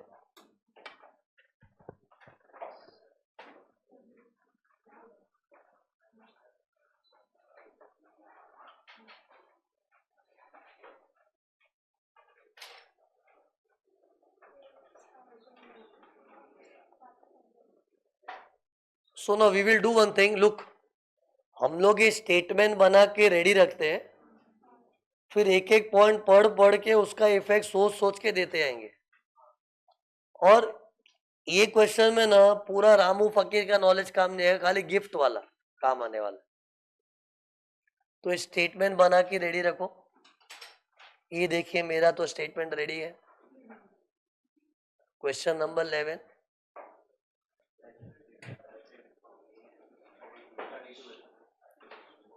पहला पॉइंट क्या है, ये सब शर्मा जी को मिला, cash gift received by him from mister A and mister Z 32,000 each, मतलब दोनों से 32 मिला है।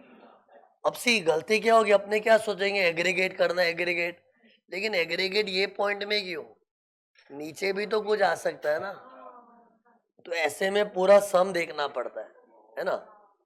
एक्चुअली तो हर सम को पहले पूरा रीड ही करना होता है ना, वो तो शॉर्टकट मारने के लिए हम लोग क्लास में टाइम बचाने करते हैं, और इधर तो देखना ही पड़े, नहीं तो क्या होगा ना, सुनो, इधर तुमने देख लिया और इधर देख के शायद तुम्हारा 50,000 से कम टोटल आ रहा होगा, खैर इधर तो ज्यादा ही आ गया 32,000 इंटू 264, और कई बार गलती क्या होगी, यहाँ देख ला 50,000 तो हो ही नहीं रहे, लेकिन पहला पॉइंट है सम अभी बाकी है मेरे दोस्त, आगे चल रहा है, नीचे और कोई कैश गिफ्ट आ गया तो, और सी अपने मूवेबल प्रॉपर्टी को बीच में खिचड़ी नहीं करेंगे, लेकिन सब मनी मनी मनी तो साथ में रखना है ना, तो एक काम करो पूरे सम में मनी छान मारो, सारे मनियों को एक साथ जोड़ना है, तो ये मनी वाला एक था, आगे क्या है डिटेल में, मतलब ऊपर ऊपर से देखो, आगे तो कुछ प्लॉट ऑफ लैंड में ठीक है जान दे, फिर ऐसे ठीक है ऊपर ऊपर से देखो, फिर तो कोई लैंड का है, फिर स्कल्पचर ज्वेलरी ठीक है, सिल्वर कॉइन, हाँ अब जा गया मनी के नाम पे पक्का यही है बस, तब राइट हो, मतलब सिली मिस्टेक होने का चांस समझा कि नहीं। तो 32,000 दो जन से मिला तो एग्रीगेट 64 विच इज 50,000 से ज्यादा, फुली टैक्सेबल, लेकिन चेक करो कहीं आई एम डॉक्टर एलसी में तो नहीं बैठ रहा है, आई एम डॉक्टर एलसी में तो बैठ ही नहीं रहे, होता तो दिखता ना, रिलेटिव भी नहीं, ए और जेड कौन है क्या मालूम, तो it is not fitting in I am doctor L C. See पहले वो छान मारो, सी अपना जैसा चार्ट होता है ये देखो, जैसा मेरा चार्ट वैसी अपनी सोच, तो पहले चार्ट में देखने का आई एम डॉक्टर एलसी पहले चेक कर लो, ओके, उसमें नहीं है तो अदर है, तो अदर में है ना, फिर इसमें मनी है, तो वो अभी ये रूल फॉलो करो, जैसे चार्ट होता है वैसे सोचने का, तो करो, क्या है आंसर 64,000, तो लिखो, ये देखो ऐसे लिखना gift of money, cash gift लिखा तो भी चलेगा, मैंने क्या बोला वर्डिंग को लेके ज्यादा लोड मत लेना, जैसा क्वेश्चन में सेंटेंस लिखा है ना वैसा भी लिख दिया तो चलेगा, सेम टू सेम छाप के आगे तो भी चलेगा, लेकिन मैं क्या प्रिफर करता हूँ, उसको एक शॉर्ट में एक फ्रेम कर दो, क्या पॉइंट था, मनी का गिफ्ट मिला है तो गिफ्ट ऑफ मनी, और ब्रैकेट में एग्रीगेशन करके दिखा दिया कि मेरे को नॉलेज है एग्रीगेट करना पड़ता है। बाय द वे तुम लोगों ने एक चीज नोटिस नहीं की, गिफ्ट का कोई सेक्शन नहीं, हर कोई इनकम जो एग्जेम्प्ट होती है 10 आता है, तो इधर तुम लोग पूछे ही नहीं मेरे को सर सेक्शन क्या है इसका, चलो कुछ चीज टैक्सेबल होता तो सेक्शन नहीं है, कि इनकम तो टैक्स भरने के लिए बनी है ना, उसमें क्या सेक्शन, एग्जाम का तो सेक्शन होता है ना, तो सी इसका सेक्शन ये लुक हियर, सेक्शन 56 टू 10, 10 है 10, रोमन 10 होता है ना, 1 2 3 4 5 से रोमन नंबर, छोटा 10 छोटा रोमन 10, एनीवेज तो सेक्शन था, फिर आगे पॉइंट देखो नेक्स्ट क्या है, प्लॉट मतलब मूवेबल है कि इमूवेबल, तो अभी मुझे टेंशन नहीं है आगे पीछे का, और पॉइंट देख लो, इधर एग्रीगेट करना ही नहीं है, सी कैश में मैंने कैसा पूरा सम ढूंढाया, ढूंढ और कुछ मिल गया तो एग्रीगेट करना है भाई, लेकिन तो प्लॉट है इसमें एग्रीगेट करना है कि पर प्रॉपर्टी, हाँ तो रीड करके डिसाइड करो क्या लिखा है, two plot of land gifted to him by B and C whose values are 3,50,000 and 50,000 respectively, इधर टोटल मानना है कि सेपरेट सेपरेट, तो एक जन से प्लॉट मिला 3,50,000 का, तो 50,000 से ज्यादा है टैक्सेबल, और दूसरे से मिला डॉट 50,000 का, बच गया ये एग्जाम, और दोनों को अलग रखा क्योंकि पर प्रॉपर्टी है ना, तो ये देखो इसकी एंट्री कैसे पास करेंगे, लुक हियर, देखो मैंने दो एंट्री पास की, लुक हियर, देखना एक प्लॉट मिला था 20 से, उसका तो पूरा ही अमाउंट डाल दिया, 50,000 के ऊपर है ना, और सी 50 के ऊपर होती नोटिस किया ना पूरा टैक्सेबल है, सी बाकी कहीं पर भी मैं अमाउंट बोलता हूँ ना उतना कट करके बैलेंस पे टैक्स आता है, जैसे माइनर चाइल्ड में क्या था, 1500 कट बैलेंस टैक्सेबल। पॉस्बा में क्या था, 3500 कट बैलेंस टैक्सेबल, लेकिन इधर 50 क्रॉस हुआ तो पूरा टैक्सेबल। देखो 3,50,000 पूरा ही डाला है मैंने, दो अलग एंट्री पास की है क्योंकि पर प्रॉपर्टी है ना, तो एंट्री भी मैं पर प्रॉपर्टी पास कर रहा हूं अलग अलग। देखो सी से जो प्लॉट मिला है उसको मैंने कैसे ब्रैकेट में दिखाया है, exam because stamp duty value is up to 50,000 and that is under which section, 56(2)(10). लेकिन ये section by chance miss out हो गया तो it's okay, but since we have talked let's write it 56(2)(10), 56(2)(10। फिर वही अगला पॉइंट देखना। सी मैंने पता तुम लोगों को बोला था, कुछ भी फोकट में मिला ना तो सेंटेंस में गिफ्ट वर्ड आएगा, लो प्राइस में मिला तो परचेज करके आएगा। जैसे जी ये फोकट वाला था ना, तो देखो गिफ्ट वर्ड लिखा था, अब इन लोगों ने परचेज लिखा है, परचेज वर्ड से ही आइडिया आएगा कोई लो प्राइस वाला होगा। ओके पढ़ लो पूरा। ही परचेज अ रेसिडेंशियल हाउस, तो रेसिडेंशियल मतलब मूवेबल है कि इमूवेबल? सी क्यों देख रहा हूं, क्योंकि मूवेबल हुआ तो एग्रीगेट करूंगा, इमूवेबल है तो पर प्रॉपर्टी अलग अलग, तो इमूवेबल है। और कितने में खरीदा, 6 लाख फ्रॉम डी, और उसकी स्टैम्प ड्यूटी वैल्यू 7,50,000 है। तो ये क्या चीज होगी मालूम है, इमूवेबल प्रॉपर्टी, नो प्राइस के लो प्राइस, लो प्राइस। देखो स्टैम्प ड्यूटी वैल्यू जिसका 750 है, लेकिन हमने उसको 6 लाख ही दिया तो सस्ते में मिला ना। तो एक सेकंड मेरे को मेरी तसल्ली के लिए खाली दिखाने दो, ये वाली चीज है देखो ये। तो इसका टेक्निक क्या था, पहले एचडीबी लिख, एक्चुअल से कंपेयर कर, डिफरेंस विल शो कितना मजा आया, फिर कंपेयर विद द फॉर्मूला। तो चलो ना करते, इधर ही करके देखते एक सेकंड। एचडीबी कितना है, अमाउंट याद कर लो 7,50,000, और एक्चुअल प्राइस सी 6 लाख मैंने एक्चुअली पे किया, सेंटेंस पढ़, he purchase the house at 6 lakh, मतलब 6 लाख हमने पे किया है, लेकिन उसकी स्टैम्प ड्यूटी वैल्यू 7,50,000 है। तो पहले ये देखो अपना टेक्निक क्या था, इधर मैं लिखता हूं 7 लाख और ये 6 लाख, सही लिखा हूं पहले, फिर डिफरेंस कितना है, तो क्या बोलने का, 1,50,000 का मजा आया, मजा मजा ही आया ना, कम में मिला तो। अब कंपेयर करो, 10% ऑफ एक्चुअल, एक्चुअल 6 लाख है, तो 10% कितना हो गया, 60,000, कंपेयर विथ 50,000 फिक्स्ड है, फिर विच एवर इज हायर दिख रहा है, हायर कौन है, 60,000। अब देखो अपने को जो मजा मिला है वो छोटा है कि बड़ा है, बड़ा है, बड़ा बड़ा मजा मतलब ज्यादा ही मजा हो गया, टैक्सेबल, तो ये टैक्सेबल होगा कितना, फुल 1,50,000। सी ये वो जो था ना वो तो खाली कंपैरिजन के लिए था, टैक्स तो जितना मजा उतने में सजा ना, और अपना मजा 1,50,000 तो वो टैक्सेबल हो जाएगा। लेकिन सी अपने को सॉल्यूशन में ना इसको ढंग से दिखाने का, देखो मैं कैसे दिखाया हूं, ये देखो, देखो ना क्या लिखा, परचेज ऑफ रेसिडेंशियल हाउस, वो पूरा नहीं लेगा, रेसिडेंशियल हाउस है फ्रॉम डी। फिर देखो जो मैंने अभी तुमको दिखाया था वर्किंग का स्टाइल, वही अपने को प्रेजेंटेशन दिखाना है, एचडीवी एक्चुअल। एग्जाम में मजा मत लिखना, एग्जाम में क्या लिखोगे, डिफरेंस, ये तो अपने कैजुअली बात कर रहे हैं ना, डिफरेंस, और ये साइड में फॉर्मूला अपना शो करो ऐसे, परचेज ऑफ रेसिडेंशियल हाउस, थोड़ा अच्छी तरह पूरा लिखना, purchase of residential house from mister D, फिर ये वर्किंग दिखाना पड़ता है, उसका मार्क्स होता है, और ये फिक्स्ड है, ये फॉर्मेट ही बना दो, एच डी वी लिख, नीचे एक्चुअल प्राइस लिख, डिफरेंस निकाल, फिर राइट साइड में वो फॉर्मूला लिख, उससे कंपेयर कर, और अपना डिफरेंस छोटा है, मजा छोटा है तो माफ, बड़ा है तो टैक्सेबल।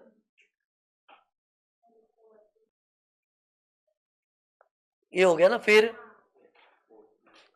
लेकिन तुम लोग देखा ये पॉइंट पढ़ते रहे, मुझे आजू बाजू के पॉइंटों की परवाह नहीं थी, क्योंकि इमूवेबल में पर प्रॉपर्टी, वो पॉइंट को ही पकड़ के चल।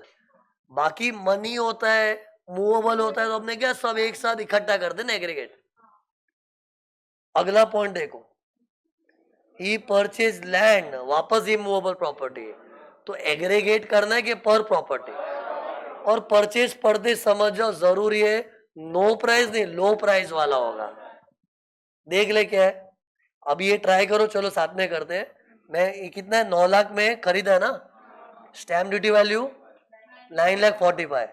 एक से मैं ये सामने रखता हूँ, ये बहुत इजी होता है, ये मस्त है, मेरे को अच्छा लगता है। बोलो पहले स्टैम्प ड्यूटी वैल्यू कितना है, 9,45,000। एक्चुअल कितना है, 9 लाख, डिफरेंस कितना हो गया, 45। तो ये अपने को मजा मिला है। अब फॉर्मूले में डालो राइट साइड में, 10% वाला आंकड़ा 90,000 आ रहा है, और 50,000 तो फिक्स थी, और विचर इज हायर में 90। लेकिन अपने को जो मजा मिला है वो कम है कि ज्यादा है, कम है ना तो माफ है। ये तो लेस देन साइन आ गया ना, तो एग्जेम्प्ट हो जाएगा, तो एग्जेम्प्ट।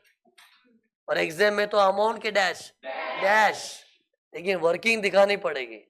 मैं बता दो, देखो मैंने कैसे किया इसको। हाँ,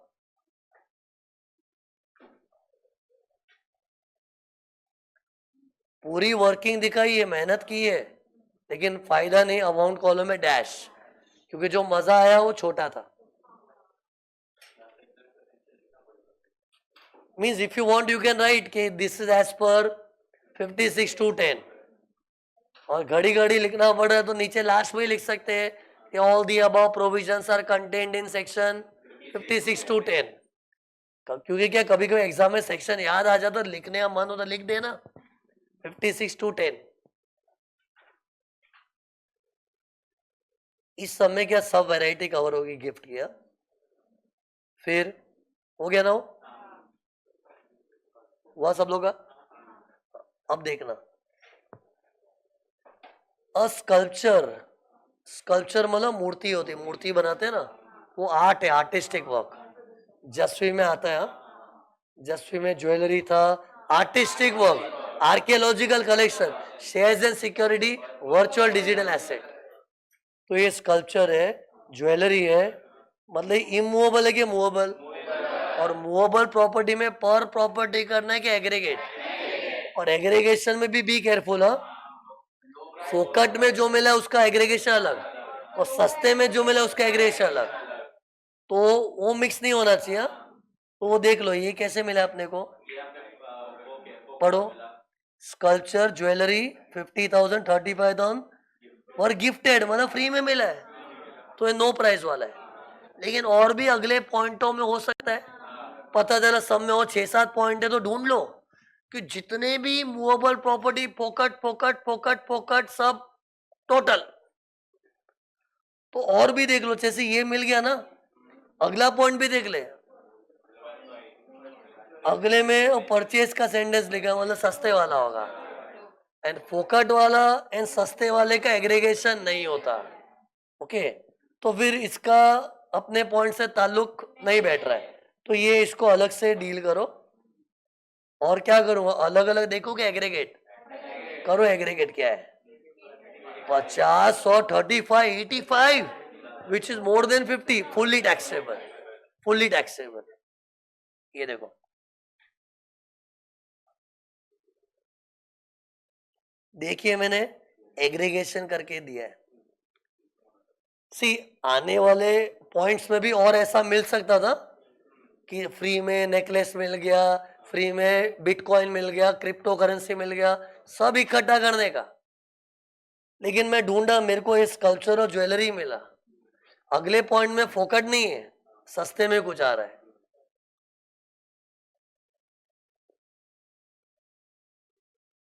gift of movable property, bracket में स्कल्पचर एंड ज्वेलरी, 50,000 35,000, टोटल हो गया 85,000। और डैश नहीं लिखा है, अमाउंट लिखा है क्योंकि टैक्सेबल है। डन। अगला पॉइंट देखना, सी तुम लोग को ये सेंटेंस रीड करके हिंट मिल रहा है ना भाई, गिफ्ट फ्री होता है तो गिफ्ट लिखेंगे, और लो प्राइस सस्ते में है तो परचेज लिखेंगे। देखो क्या लिखा, silver coin purchased by him at 10 lakh from G when the prevalent market value is 10.5 lakhs। मतलब जिसकी मार्केट वैल्यू 10,50,000 है, अपने को 10 में पड़ा, तो फ्री में मिला कि सस्ते में मिला? सस्ते में। लेकिन और भी आगे सस्ता ट्रांजैक्शन है, ये तो सिल्वर कॉइन था, शेयर्स भी मिले, वो भी उसने परचेस किए 3 लाख में, जबकि उसकी मार्केट वैल्यू 3,30,000 है। अरे दो दो चीज सस्ते में मिली है, सिल्वर कॉइन, शेयर्स। तो जितनी भी चीजें सस्ती सस्ती है, अलग अलग के ऐड एग्रीगेट करना पड़ता है, और एग्रीगेशन मूवेबल प्रॉपर्टियों में ही होता है, और ये सिल्वर कॉइन भी मूवेबल है, जस्वी में भी आता है, ज्वेलरी, और शेयर्स भी जस्वी में आता है। सी बाय चांस एक सिल्वर कॉइन ने दूसरा मोबाइल फोन दे दिया तो इग्नोर कर दो मोबाइल फोन, अरे मोबाइल फोन तो जस्वी में कवर्ड ही नहीं है। जैसे ये शेयर्स के बदले इधर मोबाइल फोन होता है ऐसा कुछ, अरे मोबाइल फोन, घर का माइक्रोवेव ओवन, वो सब तो काउंट ही नहीं करने का, इग्नोर कर दो उसको। फिर तो सिल्वर कॉइन से खेलता मैं। मतलब मूवेबल प्रॉपर्टी है ना, बी केयरफुल, और जस्वी आइटम ही होना चाहिए। ये तो क्या अपने सब में सब जस्वी था, ये देखो स्कल्पचर का पॉइंट है, आर्टिस्टिक वर्क था, ज्वेलरी, तो सब ठीक ही था, लेकिन इन लोग का भरोसा नहीं, कोई जस्वी के अलावा कोई अलग आइटम दे देवे तो इग्नोर ही कर दो, वो डैश हो जाएगा, टैक्स ही नहीं आता है। तो इसका भी बताओ क्या करूं, सिल्वर कॉइन में कितना सस्ता पड़ा? 50,000। फिर 10.5 लाख का मार्केट वैल्यू था, 10 लाख में पड़ा। फिर शेयर्स में कितना सस्ता पड़ा? 3.3 लाख से उसका 3 लाख देना पड़ा, तो 30,000। तो टोटल सस्तापन 80,000 एग्रीगेट, इसको बोलते हैं एग्रीगेट करना चाहिए, ओके। और 80,000 इज मोर देन 50,000, तो फुल्ली टैक्सेबल, फुल्ली टैक्सेबल। ये मैं पता है कौन सा नॉलेज यूज करूं, ये वाला, ये देखो, ये वाला देखो, एफएफबी दिया था, एक्चुअल प्राइस, और एग्रीगेट, मतलब मैंने सिल्वर को और शेयर्स को एग्रीगेट किया ना। सी बेस्ट, सी अल्टीमेटली घूम फिर के तुमको लगेगा सम कितने ही कर लो, ये आना चाहिए बस। और एग्रीगेशन है ना, तीन ही चीज का, मनी का अलग होता है, और फोकट में मिली वो मूवेबल चीजों का अलग, सस्ते में मिली भी मूवेबल चीजों का अलग, ये तीन का अलग एग्रीगेशन होता है। और यहाँ तो प्रॉपर्टी वाइज ही बात होता है ना। सी ये पहली बार पढ़ते ना, इतना सारा लगता है, ये देख देख के लगता है यही है क्या है, थोड़े टाइम में नॉर्मल लगेगा। तो किधर थे अपना वो प्रेजेंटेशन, देखो। सी इन लोग फोकट वाला बोलते हैं, मेरा सेंटेंस गिफ्ट से चालू होता है, सस्ते वाले तो परचेज, तो इधर गैस करो मैंने कैसा लिखा होगा, purchase of movable property eight low price, और अलग अलग दिखाई दिया मैंने, purchase of movable property eight low price, silver, shares, ऐसे जितनी भी चीजें मिली है सब इकट्ठी कर दो। लेकिन सस्ते में मिली तो उसमें फ्री वाली चीजें मत डाल देना, ऑल सस्तास का सेपरेट, फोकट्स का separate. 50 plus 30 total 80,000।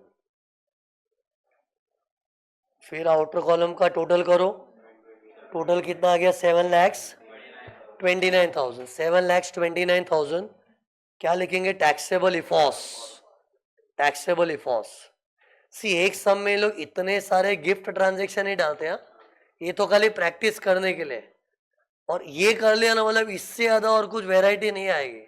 At the most in लोग बच्चों से क्या खेलेंगे मालूम है, कुछ मूवेबल आइटम में ना जस्वी के अलावा कुछ अलग चीज ले लेंगे, जस्वी नहीं लेंगे, फोन मिला, फ्रिज मिल गया गिफ्ट में, तो वो सबको तो भाव भी मत देना, ये सब पे तो टैक्स ही नहीं आता है।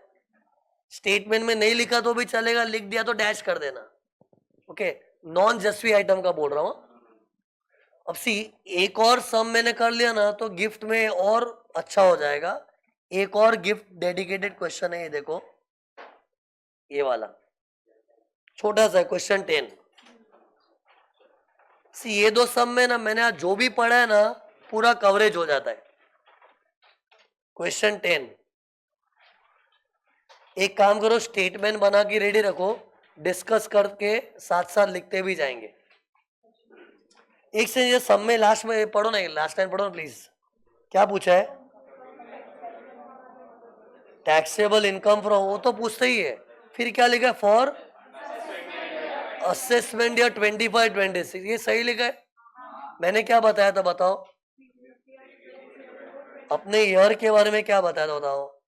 क्वेश्चन में असेसमेंट ईयर बोलेंगे तो 25-26, प्रीवियस ईयर बोलेंगे तो ये आएगा। मैं खाली चेक करा रहा हूं, देख ध्यान से। खैर उसका कुछ करना नहीं है, वो ईयर पे कुछ काम भी नहीं आएगा अपने को, लेकिन नॉलेज होना चाहिए हम जो सम सॉल्व कर रहे हैं वो किस ईयर का है। वो question number 10, ready?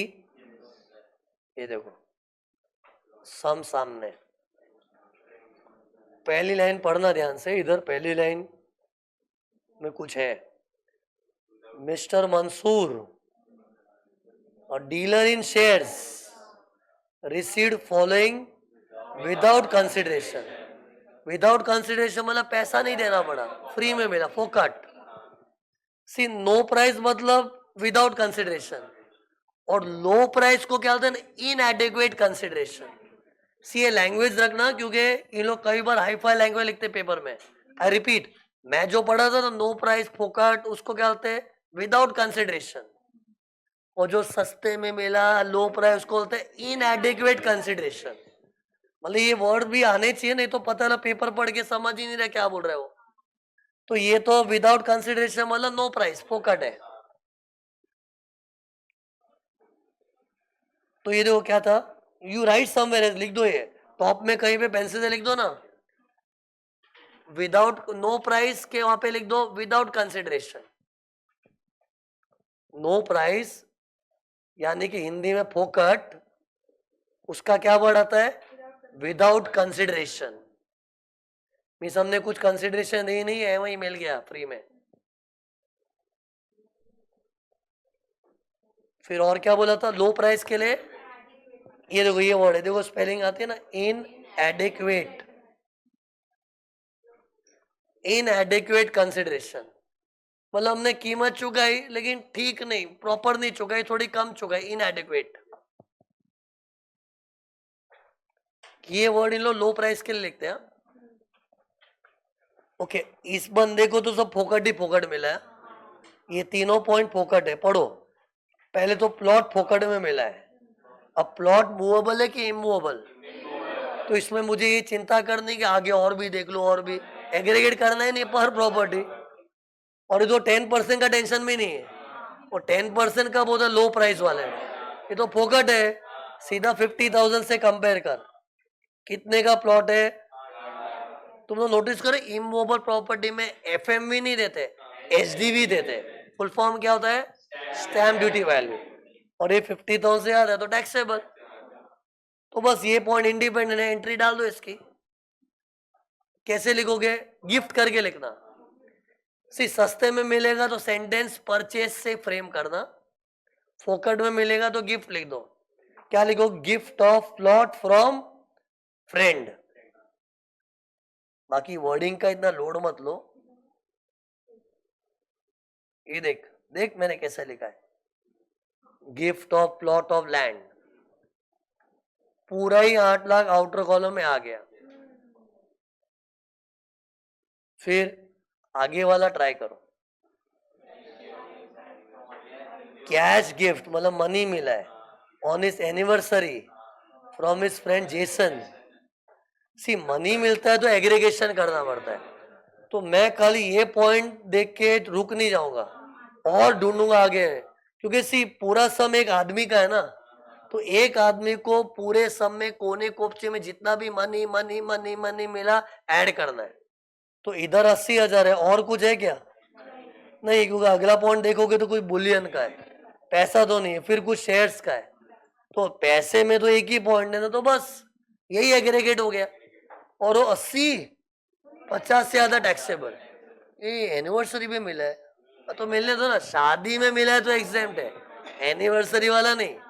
C I am doctor LC को भूलना मत, आई एम डॉक्टर एलसी का बाई चांस आ जावे तो ध्यान दो, लेकिन ये आई एम डॉक्टर एलसी वाला नहीं है। और मिला भी तो दोस्त से, चलो रिलेटिव से मिला होता, रिलेटिव तो चेक कर लेना, रिलेटिव होता ना मासा मामी वो सब, तो भी एग्जेम्प्ट हो जाता। In short what I am trying to say, be careful. कितने लोग 50,000 में इतने घुस जाते हैं ना कि आई एम डॉक्टर एलसी को भूल ही जाते हैं, कभी उनमें का आ गया तो माफ हो जाता पूरा, लेकिन ये उनमें का नहीं था टैक्सेबल। कितना था? वो भी 80,000 ही था ना, फुल्ली टैक्सेबल। फिर अगला पॉइंट, बुलियन क्या होता है? Raw gold and silver. See कुछ भी नया सीखने मिलता ना, कहीं पेंसिल से लिखने की हैबिट रखो, क्योंकि सी कई बार अपने नई नई चीज पहली बार सुने होते हैं।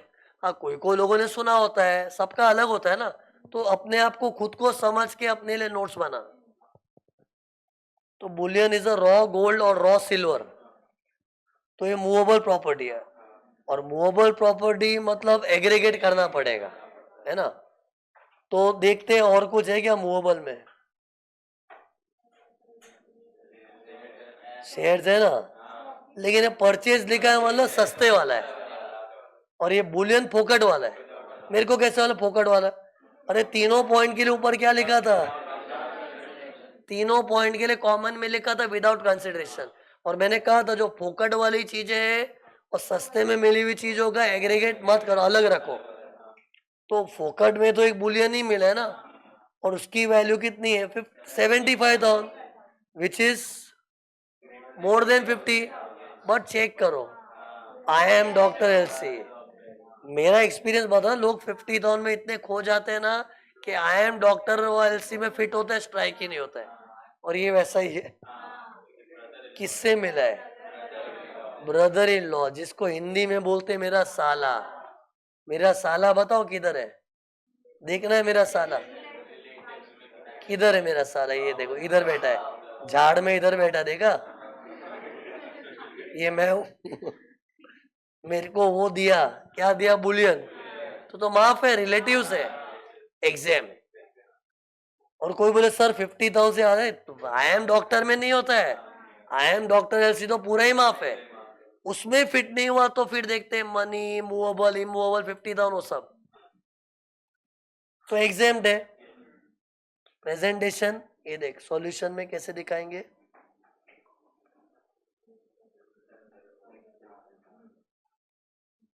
ये दो ऐसे रिलेटिव लिख देने का, अपना नॉलेज का प्रदर्शन करो, मेरे को मालूम है रिलेटिव है ये, हाँ ऐसे relative. Gift of bullion from brother in law.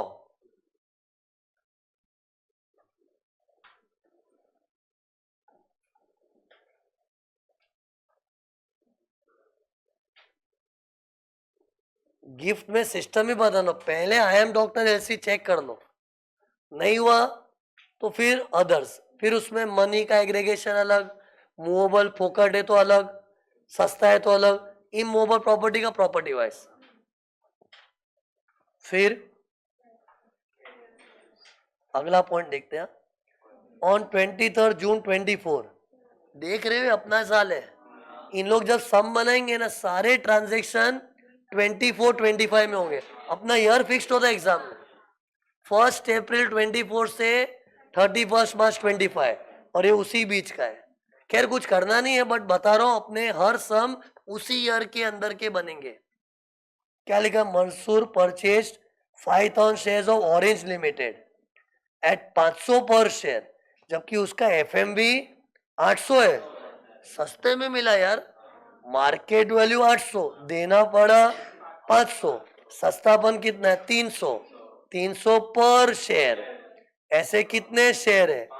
5,000 share, पर शेयर था 300, 15 लाख का मजा मिल गया यार। क्या करना है बोल? यस, शेयर्स मिला है ना, वो तो शेयर का डीलर ही है, और जिसका शेयर का धंधा है उसका तो शेयरों में जुगाड़ होता ही है, यहाँ वहां से सस्ता मिलना स्वाभाविक है। तो स्टॉक इन ट्रेड वाला पॉइंट आ गया, फुल्ली एग्जाम। हाँ, अगर ये डीलर इन शेयर नहीं होता ना, मेरे ऐसा कोई कोचिंग क्लास वाला होता और उसको मतलब 800 रुपए की मार्केट वैल्यू के शेयर का 500 देना पड़ता, तो फिर टैक्स आता। ओके, और ये मूवेबल, इधर 10% वाला मत करना कभी। हाँ, वो 10% सिस्टम इमूवेबल प्रॉपर्टी है, शेयर्स मूवेबल है ना। तो फिर कितना आया था अपना वो 300 इंटू 5000 शेयर, 15 लाख पूरा टैक्सेबल होता अगर कोई साधारण इंसान होता तो। बट इसके लिए स्टॉक इन ट्रेड है तो माफ है। तो सी देख रहे हो, मतलब अल्टीमेटली सारे पॉइंट इन दो सम के अंदर कवर करे। यही मैंने सिखाया था और वही सम में देखा हमने। तो ये देखो क्या लिखा है, purchase of shares at low price exempt because shares are stock in trade for Mansoor.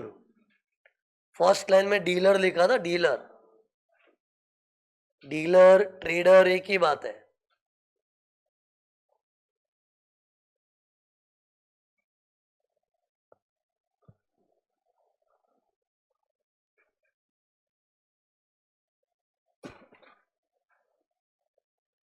मार दो टोटल, कितना हो गया, 8,80,000। ये हो गया टैक्सेबल इफॉस।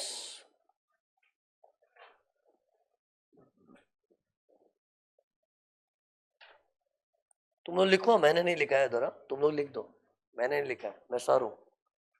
ये हो गया क्वेश्चन नंबर 10। अब है ना खाली फॉर्मेलिटी है, बाकी सम सो ही देखो। कितने सम बचे अपने, 4 हो गए ना टोटल। 11 सम है, उसमें से 4 हो गए, 7 बचे। तो सी अभी मेरा प्लान सुनना ध्यान से।